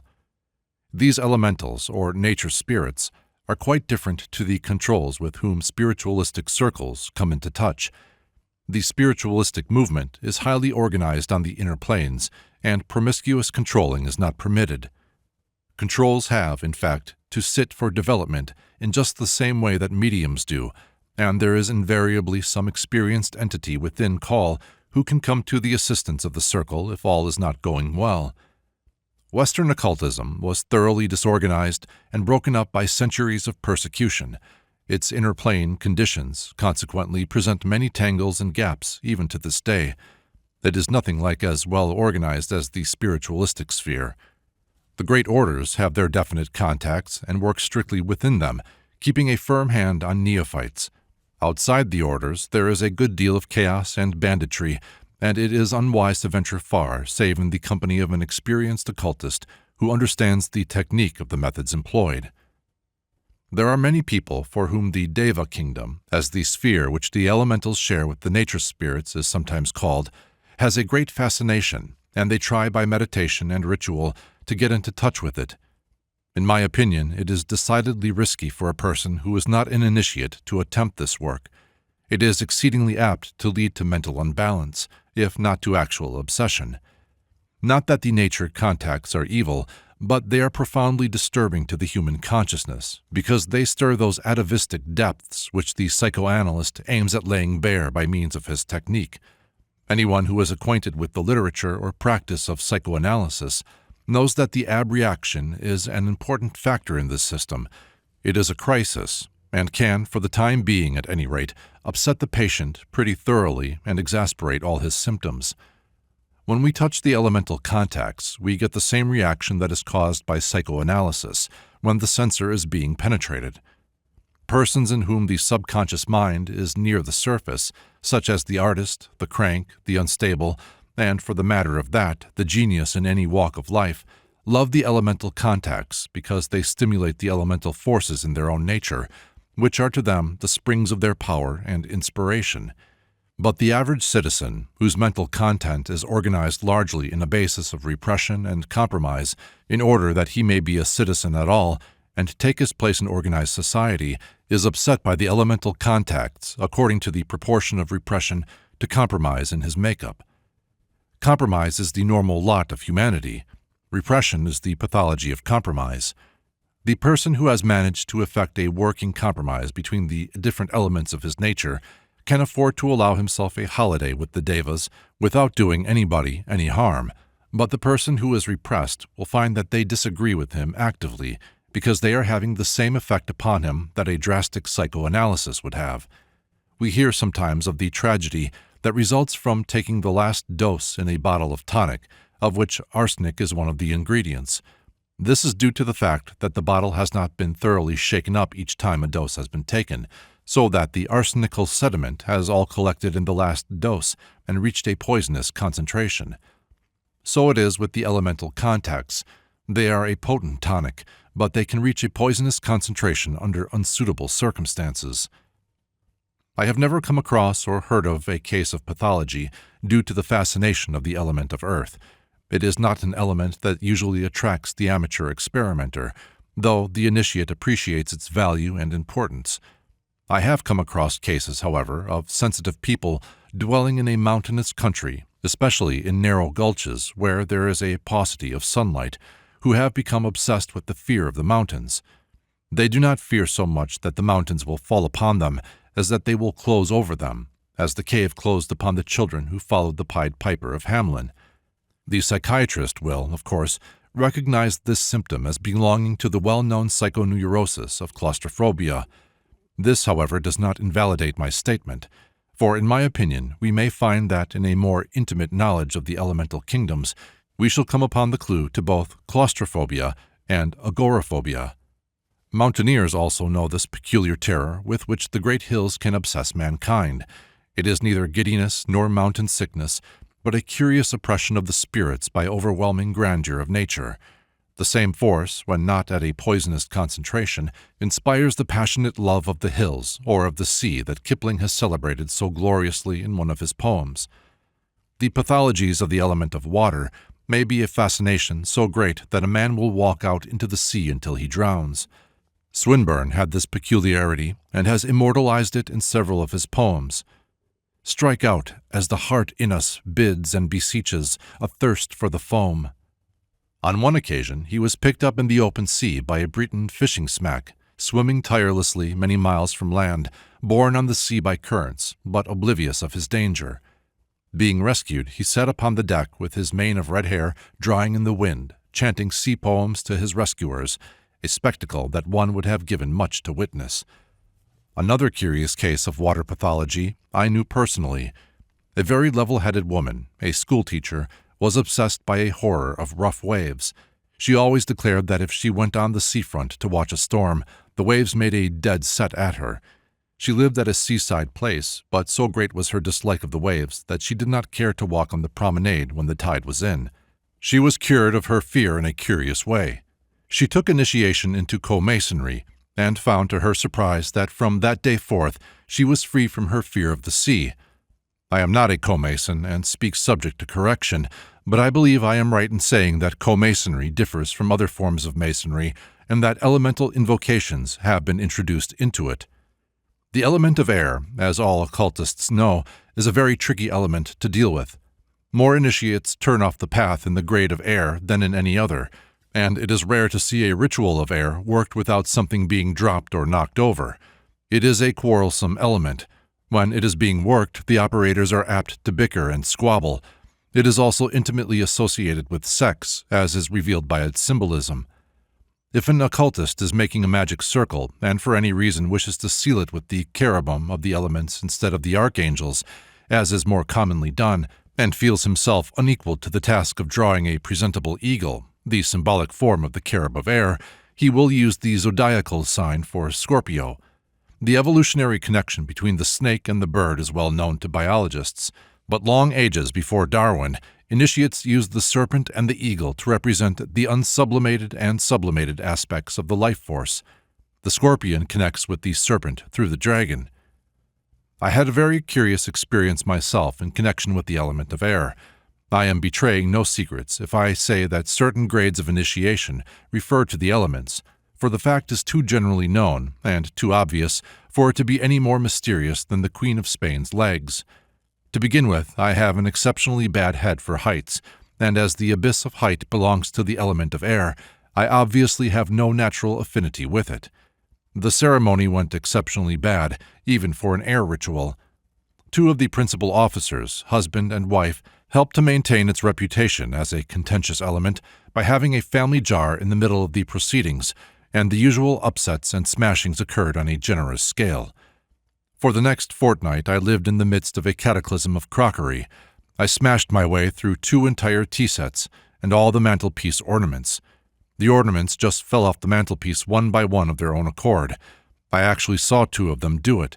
I did not know at the time that the element of air had this sinister reputation. I realized that something queer was afoot, however, and asked my teacher about it. She was much amused, but I was not, because it was my crockery that was supplying the raw material for the phenomena. She advised me to get into sympathetic touch with the sylphs, as the initiation had evidently not been altogether successful. I tried to do this, but I was in London at the time and met with no success, for the elemental contacts, with the exception of fire, cannot be worked successfully in a city. The smashing went on, and I was reduced to a tin mug and a tooth glass, for I saw it was useless to get any more china until things had settled down. Then I went away for my summer holiday and found myself on the summit of a high and isolated hill on a day of bright sun and high wind. I was very conscious of the nearness of the elemental kingdoms. The air seemed full of silver sparkles, which is always a sign that the veil is thin. There was no one present save some friends who were sympathetic. I faced into the wind and raised my arms in invocation. Suddenly we saw below us a figure bursting through the hedges and leaping ditches and running wildly towards it. We presently recognized it as another of our friends, and when he joined us, he told us that he had felt the sudden rush of power while in the valley, and on an overpowering impulse started for the hilltop. Then all of us, without any suggestion of leadership, began the dance of the elements, whirling like dancing dervishes upon that hilltop. Fortunately, nobody was about, but I do not know that it would have made very much difference if they had been, for we were caught up out of ourselves, and the air seemed full of rushing golden flames, lying level in the wind. For days afterwards we seemed charged with elemental energy by that extraordinary dance. It may be interesting to note that we danced with a circular movement, each revolving on our own axis at the same time, and that we both danced and revolved deosil, that is, with the sun. All this occurred spontaneously, the tide of the elements catching us up and away. I have never known a more glorious experience. It was indeed the divine inebriation of the mysteries.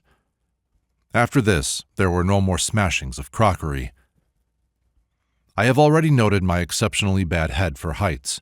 I have found that it is considerably mitigated, temporarily at any rate, by the invocation of air. I am of the opinion that the curious impulse which causes people, for no reason whatsoever, to commit suicide by throwing themselves from heights may be due to the same impulse that causes people who are obsessed by the element of water to swim out to sea, as I have recorded of Swinburne. These apparently causeless suicides by water and air are, in my opinion, a form of union with the God, which is one of the ideas underlying human sacrifice. There are two types of human sacrifice, the willing and the unwilling. The unwilling sacrifice, the prisoner struggling or drugged into passivity, is used not to propitiate the God, as is usually thought, but in order that his vital forces may serve as a basis of manifestation. The willing sacrifice, in which the victim will be either a priest or a devotee of the God, has for its motive the idea of divine union, not altogether unknown to Christian mystics, who seek its achievement by a living death, whereas the adherents of Juggernaut escape with one brief pang. The European belief of one man, one life, has imbued us with the idea of death as the supreme evil. Therefore, the European very often does not go to his death when he unites with the elements, but his higher self withdraws from incarnation, leaving his body ensouled by a curious kind of intelligent automaton, which deteriorates rapidly. Whatever may be the status of the soul that withdraws, that which is left behind is not nice. I feel, therefore, that it must seriously delay and distort the evolution of the human monad if it turns aside into the sphere of the Deva evolution. It may well be that some of the creatures whom at first sight we might classify as non-humans are really humans who have had a Deva phase in their karmic record. There is a very interesting field of research awaiting the person who systematically investigates the past lives of the weak-minded and the mentally deranged. The pathologies of the element of fire are also rare, though it may be that the aimless incendiary and pyromaniac belong to this class. I have never personally had any opportunity of investigating this type of case. Algernon Blackwood writes of one in his very interesting story, The Regeneration of Lord Ernie, which is published in his volume of short stories entitled Incredible Adventures. Indeed, this author is exceedingly fond of drawing his inspiration from the Deva kingdom, and has some most interesting studies of the subject scattered through his books. Any organic geographical unit develops something of an oversoul, and where the differentiation is marked, the oversoul may become a very definite entity. If there are among the inhabitants of the district any who are sensitive to the unseen, they may form either an affinity or a repulsion for this oversoul. A great forest has a very marked personality, and there are few white men who can resist its influence, becoming markedly changed and dehumanized if exposed to it for long periods without the companionship of others of their race. Natives, on the other hand, seem to enter into it and be part of it. It is well known how often trees are objects of worship in all parts of the world. They have very marked personalities and strong magnetic fields. In the spring, when the sap is rising, even non-psychics can often see the aura of a tree, It can be best seen by getting at a distance of a couple hundred yards and looking at the sky beyond the top of the tree. The aura will then be perceived by a whitish cloud, like a patch of lighter-colored sky, surrounding the top of the tree and usually swaying gently from side to side. There is a curious antagonism between elms and humanity, and about orchids all sensitive persons agree there is something sinister. Tropical vegetation as a whole is overpowerful for humanity. Under the tremendous stimulation of the solar fire, the elemental forces are concentrated to a poisonous strength. I am not personally acquainted with the west coast of Africa, but from what I can gather, I am of the opinion that the elemental forces and the atmosphere made by juju rites are between them more responsible than the climate for earning that part of the world its sinister reputation as the white man's grave. There are other spots where the climate is equally hot and humid, Burma, for instance, but there is no other spot that produces the same loosening of moral fiber. The only place that is at all comparable to it is the Caribbean Sea, which produces not so much a demoralization as a fierceness and violence quite alien to the racial characteristics of the people who go there. 8. The risks incidental to ceremonial magic.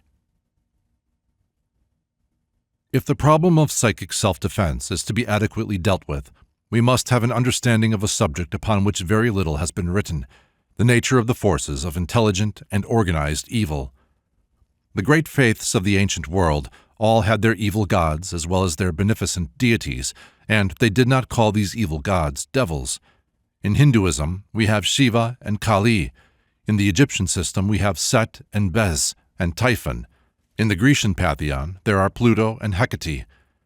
All the other faiths also have their angelic choirs, their archons or builders, and all the hierarchy of heaven. Protestant Christianity alone has forgotten its angelology. The Creator has to be both architect of the universe and bricklayer, forming man from the dust of the ground without assistance. If we refer to Paradise Lost, however, we shall find that Milton was familiar with both divine and infernal hierarchies, and that these were graded and charted according to a definite system. Anyone who is acquainted with the Kabbalah will recognize that in Milton he meets a fellow Kabbalist. In the Kabbalah we find the esotericism of the Old Testament. I propose to use the Kabbalistic terminology to explain the esoteric theory of evil, because, firstly, it is the one I am most familiar with. Secondly, it forms the basis of Western occult thought, and all medieval magic is based upon it, together with much modern magic. Thirdly, it is, in my opinion, singularly lucid, coherent, and comprehensive, and being a system consecrated by antiquity, I cannot be accused of romancing or fabricating my own system. In order to render my concepts clear, a brief explanation of Kabbalistic doctrine must be given. As it is not possible to enter into an exposition of this vast system, I will state certain axioms dogmatically and explain them by illustration instead of argument, thus obtaining the maximum clarity for the minimum expenditure of space. The initiate recognizes two kinds of evil, negative evil and positive evil. Negative evil is the polarizing opposite of good. Let us try and make this clear by an illustration. Every action gives rise to a reaction. The forward drive of the bullet is equated to the recoil of the gun. Everything which moves has to have the equivalent of a thrust block against which to push, something firm under its feet from which to take off. It is difficult to walk on a slippery surface because it offers no resistance. We must have something for the foot to grip, to push against, and give us the forward impulse at each step. Negative evil is the thrust block of good, the principle of resistance, of inertia, that enables good to get a purchase.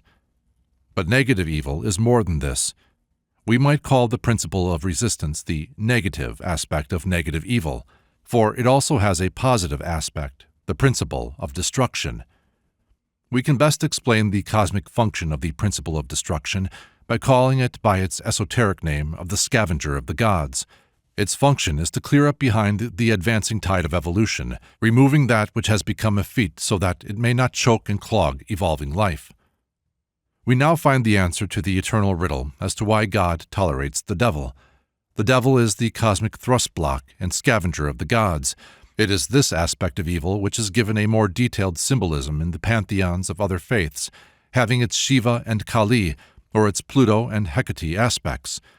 We can now see why these resistive and destructive forces are classed as gods and not as demons, for they are reactions according to cosmic law, not anarchical and chaotic forces.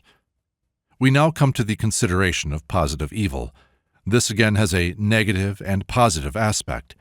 Its negative aspect is pure chaos, unformed substance, and unordinated force. It has been aptly called the cosmic abortion. To drift into the sphere of negative, positive evil is like being caught in a psychic quicksand.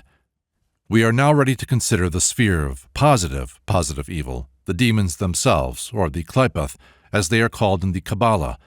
In order to understand their significance, we must make a further excursion into Kabbalistic philosophy. The Creator is conceived of as bringing the universe into manifestation through a series of divine emanations, 10 in number. These are called the 10 Holy Sephiroth and are represented in a diagram as arranged in a particular pattern. This is the famous Tree of Life, the key to all symbolism. The Sephiroth were not emanated independently, each from the divine source, but overflowed, the one from the other. As soon as one Sephira has emanated another, these two are said to be in equilibrium, compensating each other. But there is a period during the emanation of a Sephira when the force is not yet in equilibrium, but is pushing out unsupported, like an incomplete arch. It is the uncompensated force emanated during this epoch of unbalance and never subsequently absorbed after the establishment of the new sphere, which constitutes positive evil. There are therefore 10 kinds of positive evil, just as there are 10 divine emanations. To these spheres go, according to their kind, all the evil imaginings of the heart of man that are not neutralized by repentance or compensated by the overplus of good in other members of the same group soul. There is a deep occult doctrine here which we cannot enter upon now. It must suffice to state it dogmatically in explanation of the Kabbalistic conception of the Qliphoth. When we consider all that must have been poured into these 10 sinks of iniquity since the days of Atlantean magic, through the decadence of Babylon and Rome, down to the Great War, we can guess what rises up from them when their seals are broken. Not only do influences emanate from them which tempt and corrupt souls, each according to its susceptibility, but time has served for the formulation of evil intelligences. These probably originated through the workings of black magic, which took the essential evil essence and organized it for purposes of its own. The beings thus formulated assumed an independent existence, developed and multiplied their kind. They appear as dreams and hallucinations, and may produce a considerable degree of objective phenomena, such as noise, deposit of slime or blood, balls of light, and, above all, stenches of an amazing pungency. The 10 divine emanations are personified as archangels, and the 10 infernal emanations are personified as archdemons. It is these which are the names of power in magic. Each Sephira, then, has its obverse side in the corresponding Qliphotic demon.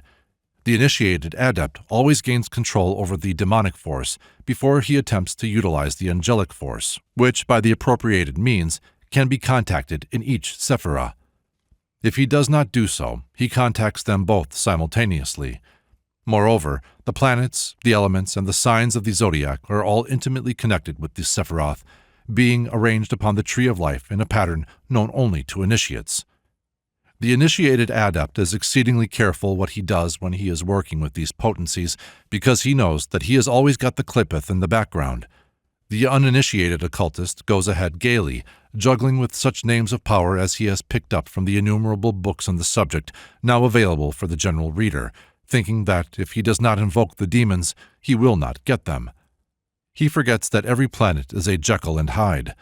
Consequently, ceremonial magic has got a bad name owing to the unpleasant frequency of untoward results, just as surgery got a bad name before the days of Lister.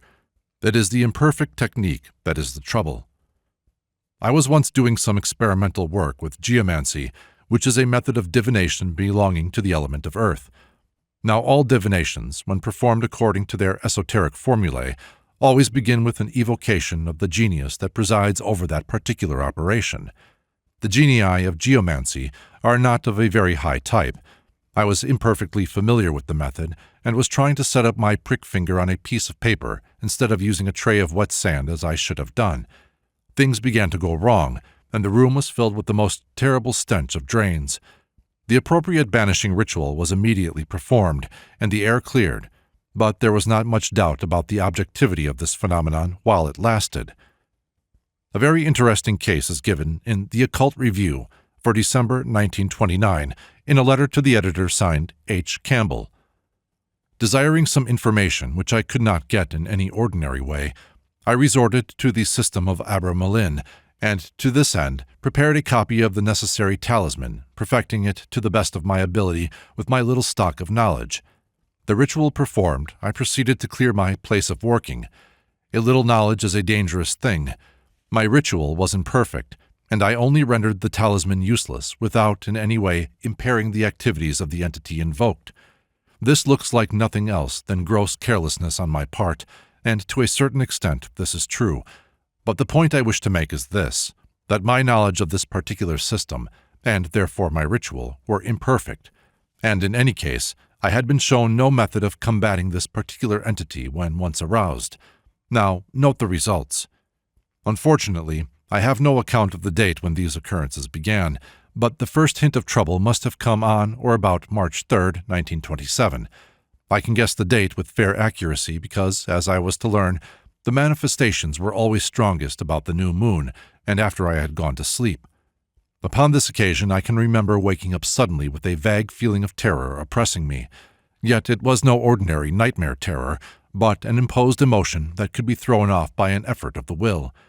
This passed almost as soon as I stood up, and I thought no more about it. Again, on April 2nd or thereabouts, I was troubled by the same feeling, but regarded it as nothing more than a severe nightmare, though the fact that my sleep was distorted towards the time of the new moon had occurred to me, while as the full moon drew on, the nights were peaceful again. The new moon of May, I brought a recurrence of the trouble, this time very much more powerful and necessitating an almost intolerable effort of will to cast it off. Also, it was about this time that I first saw the entity which was rapidly obsessing me. It was not altogether unlovely to look at. Its eyes were closed, and it was bearded, with long flowing hair. It seemed a blind force slowly waking to activity. Now, there are 3 points which I must make quite clear before I proceed.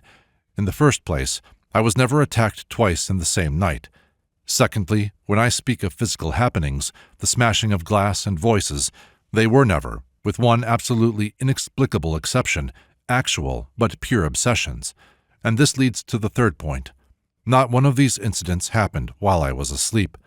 Always I found myself awake with the terror upon me and struggling violently to cast off the spell. I have had nightmares before, but no nightmare that I have ever had could hold my mind in its grip for minutes at a time as this thing did, or send me plunging through a 10-foot-high window to the ground below. The first indication I had that these visitations were absolutely out of the ordinary course of events came on May 30th. About midnight I was suddenly awakened by a voice calling loudly, "Look out!" and at once I became aware of a red serpent coiling and uncoiling itself under my bed and reaching out onto the floor with its head.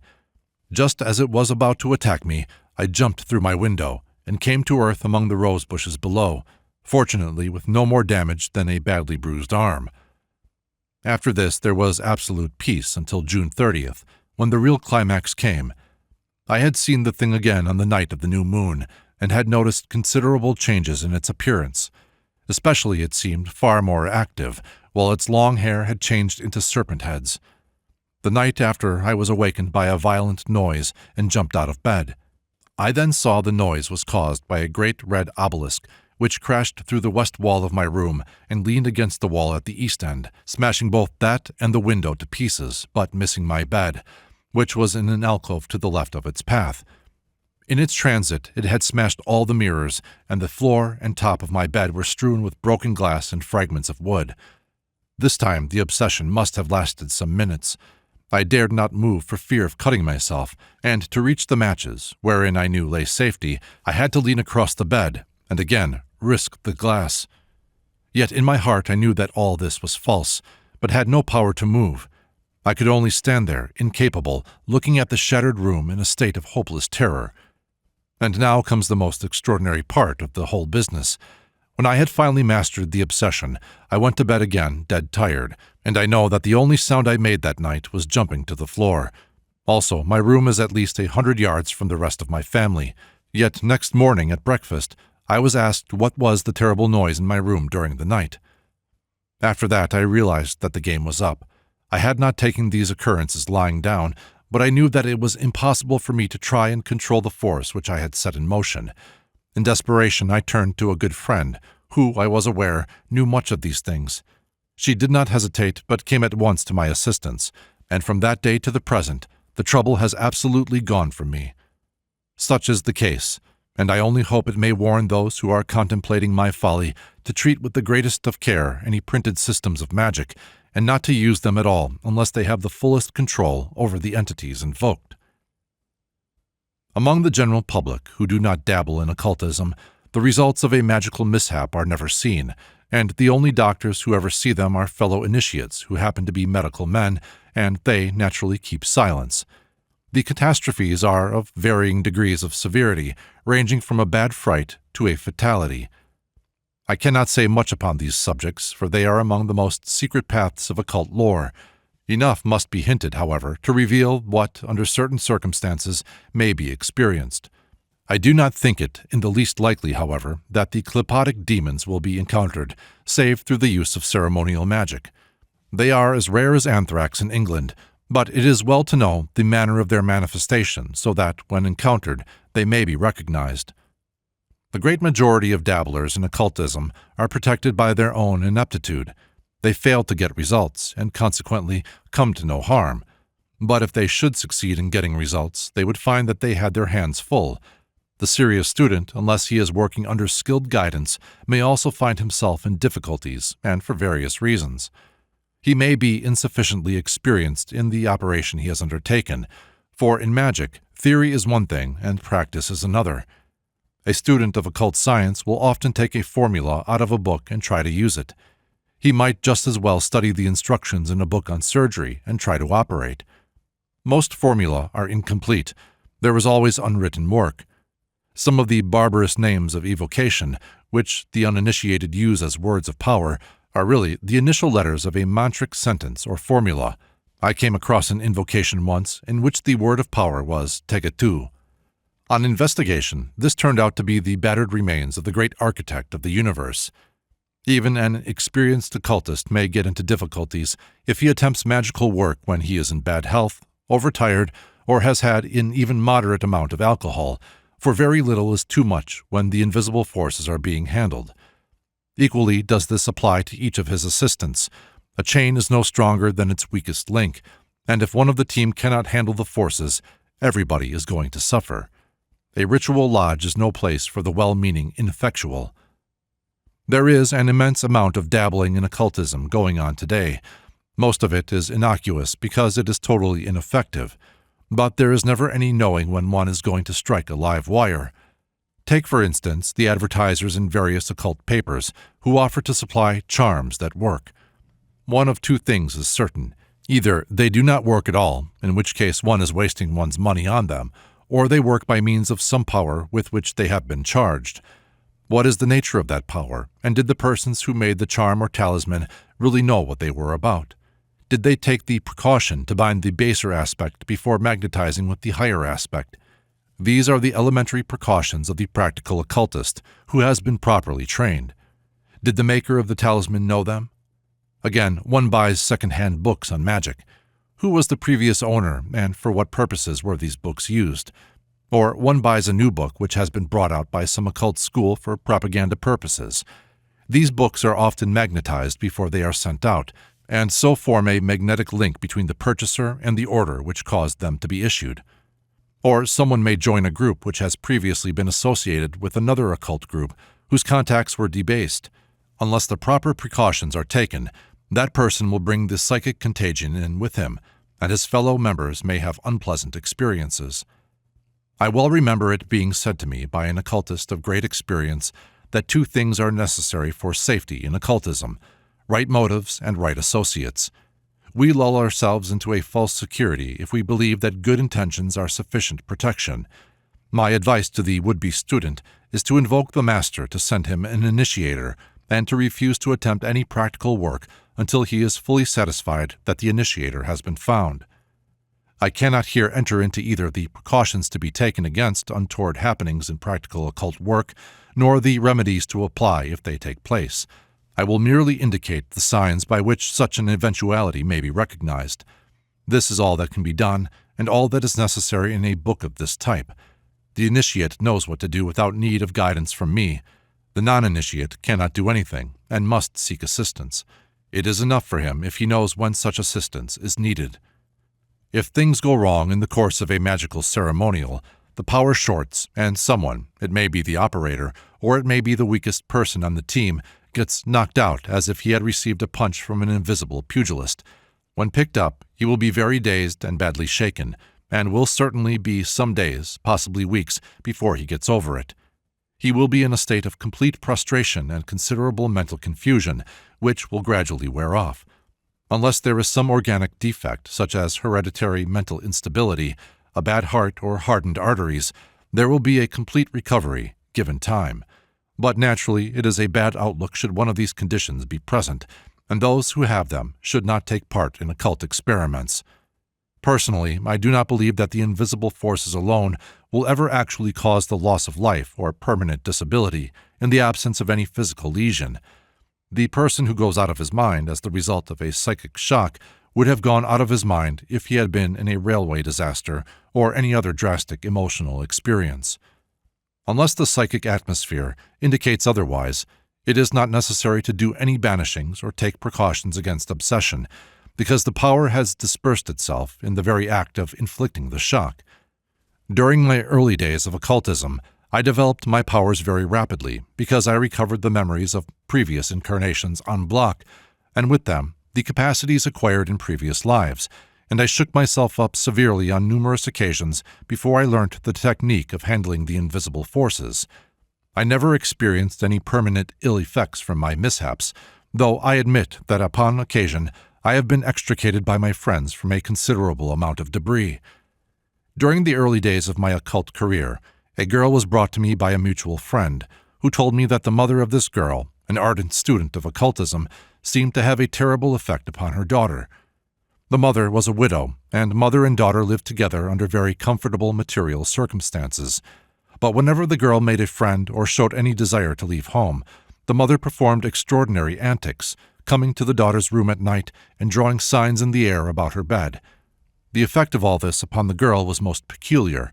She felt unable to free herself from the mental domination the mother had obtained over her, and she was wasting away in a most curious fashion. When I saw her, although able to get about, she looked like nothing I have ever seen save a famine victim. I made a psychic investigation, and formed the opinion that the mother was working by means of an entity of which she had obtained possession. How this had been accomplished in the present instance I do not know, but such things are common in occultism. I determined to take on the case, and to chase and, if possible, break up this artificial elemental. I was away from the group I was accustomed to work with, but among people keenly interested in occultism of every sort, size, and description, and I had no difficulty in picking up a team to help me with the undertaking. I had no qualms about the undertaking. A second-hand elemental, directed by a woman with only a rule-of-thumb knowledge of magic, did not appear to me to be a formidable opponent. I had seen a good deal of practical occultism, had lent a hand at similar operations, and possessed the necessary formulae. So I went round the town, asked certain friends to lend a hand, and others to come and see the fun. To be frank, our attitude was that of a party of small boys going ratting. We met at the appointed time and place, formed our circle, and went to work. The method I meant to use made it necessary for me to leave my body, and the group were really there to look after it while I was out of it, and see it came to no harm. I got out onto the astral readily enough, did my job, and returned, feeling very pleased with myself, for it was the first time I had operated entirely on my own, without the supervision by my teacher. As I began to recover physical consciousness, which is just like coming round from an anesthetic, I had a sensation of machinery running, and felt as if I were lying on something very lumpy. I opened my eyes and saw something brown towering above me to an enormous height. As I gathered my senses together, I discovered that I was lying on the floor, close to the skirting, across the feet of an unfortunate man, who was thus securely pinned against the wall, and it was he, shaking in his shoes, that had felt to me like the vibration of machinery. Various other members of the circle slowly and reluctantly reappeared from behind the piano and sofa and other heavy articles of furniture. They had seen some practical occultism for once in their lives, but they did not appear to like it. It appears that, after I had gone out and left them with my unconscious body, they got a good deal of phenomena in the way of bells and voices outside the circle. If they had kept quiet, it would have been quite all right, but they lost their heads and scattered. Then, the circle being broken, I began to perform antics, arching up on my head and my heels, and in some way that has never been explained, arriving at the far side of the room at the feet of one of the circle, which of course did not improve matters. Then an extraordinary thing happened. We were just gathering ourselves together, thinking that everything was over, when a force of what nature I have never known suddenly rushed round the circle, and one member seemed to take the brunt of it. He went flying across the room and landed, fortunately for him, face downwards in an armchair, and was ill in bed for 3 weeks. While all this was going on, the father of one of the people taking part became uneasy about her and walked across from where he lived at the far side of the little town to see what was happening. Like most little country towns, this one usually went to bed early, but he told us that as he came along he saw that innumerable windows were lit up, and he heard the sounds of children crying all down the street. When I think of the risks I took and the conditions under which I worked in those early days, I wonder that I or any of my friends are alive to tell the tale. It is said that there is a special providence to look after fools, drunkards, and little children. I think there must be another that looks after inexperienced occultists and their friends.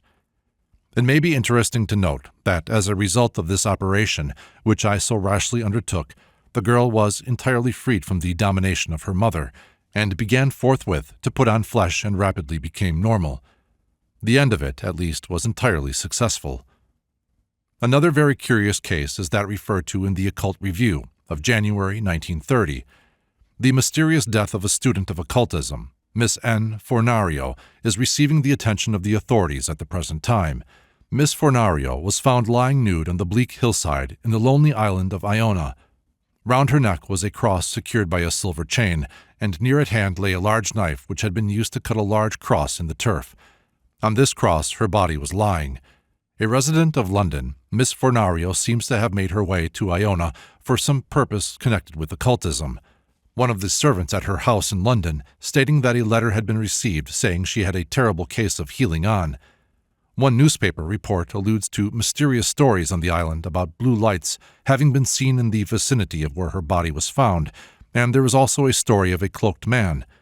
Occultists, no less than the general public, will await with interest any disclosures that may be forthcoming concerning this occurrence. No disclosures ever were forthcoming, however, and conjecture alone can work upon the case. One detail only I can add to the brief but comprehensive report of the Occult Review. The body bore marks of scratches. I knew Miss Fornario intimately, and at one time we did a good deal of work together, but some 3 years before her death we went our separate ways and lost sight of each other. She was half Italian and half English, of unusual intellectual caliber, and was especially interested in the green-ray elemental contacts, too much interested in them for my peace of mind, and I became nervous and refused to cooperate with her.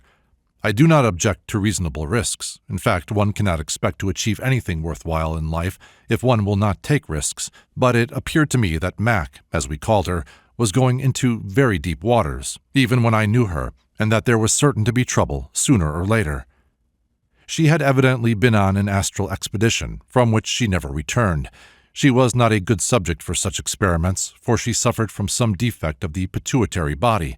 Whether she was the victim of a psychic attack, whether she merely stopped out on the astral too long, and her body, of poor vitality in any case, became chilled, lying thus exposed in midwinter, or whether she slipped into one of the elemental kingdoms that she loved, even as Swinburne swam out to the sea, who shall say? The information at our disposal is insufficient for an opinion to be formed. The facts, however, cannot be questioned, and remain to give skeptics food for thought. It may be as well to say in concluding this chapter that when I speak of the experiments of ceremonial magic, I do not mean ritual initiation. Now, a ritual initiation is, of course, ceremonial magic, and so, for the matter of that, are the sacraments of the Church. But the occultist, using his terms perhaps somewhat loosely, does not include the initiatory rituals when he speaks of ceremonial magic. There are many varieties of initiatory ceremonies, but these are all designed to work upon the soul of the candidate only. Ceremonial magic, on the other hand, in the technical sense of the term, is designed to work upon the soul of nature.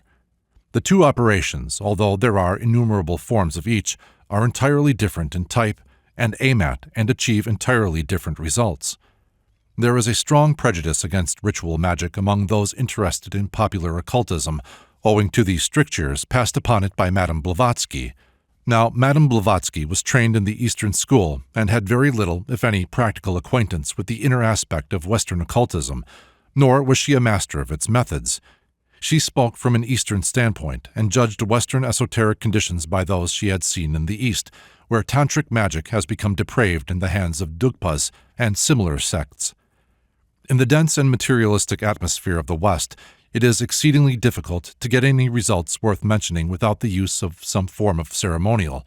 Even the Theosophical Society, of which she was the foundress, has unconsciously drifted into Western methods, adopting the Catholic ceremonial and the Masonic initiations as side chapels to its main temple, and the mixture is giving trouble.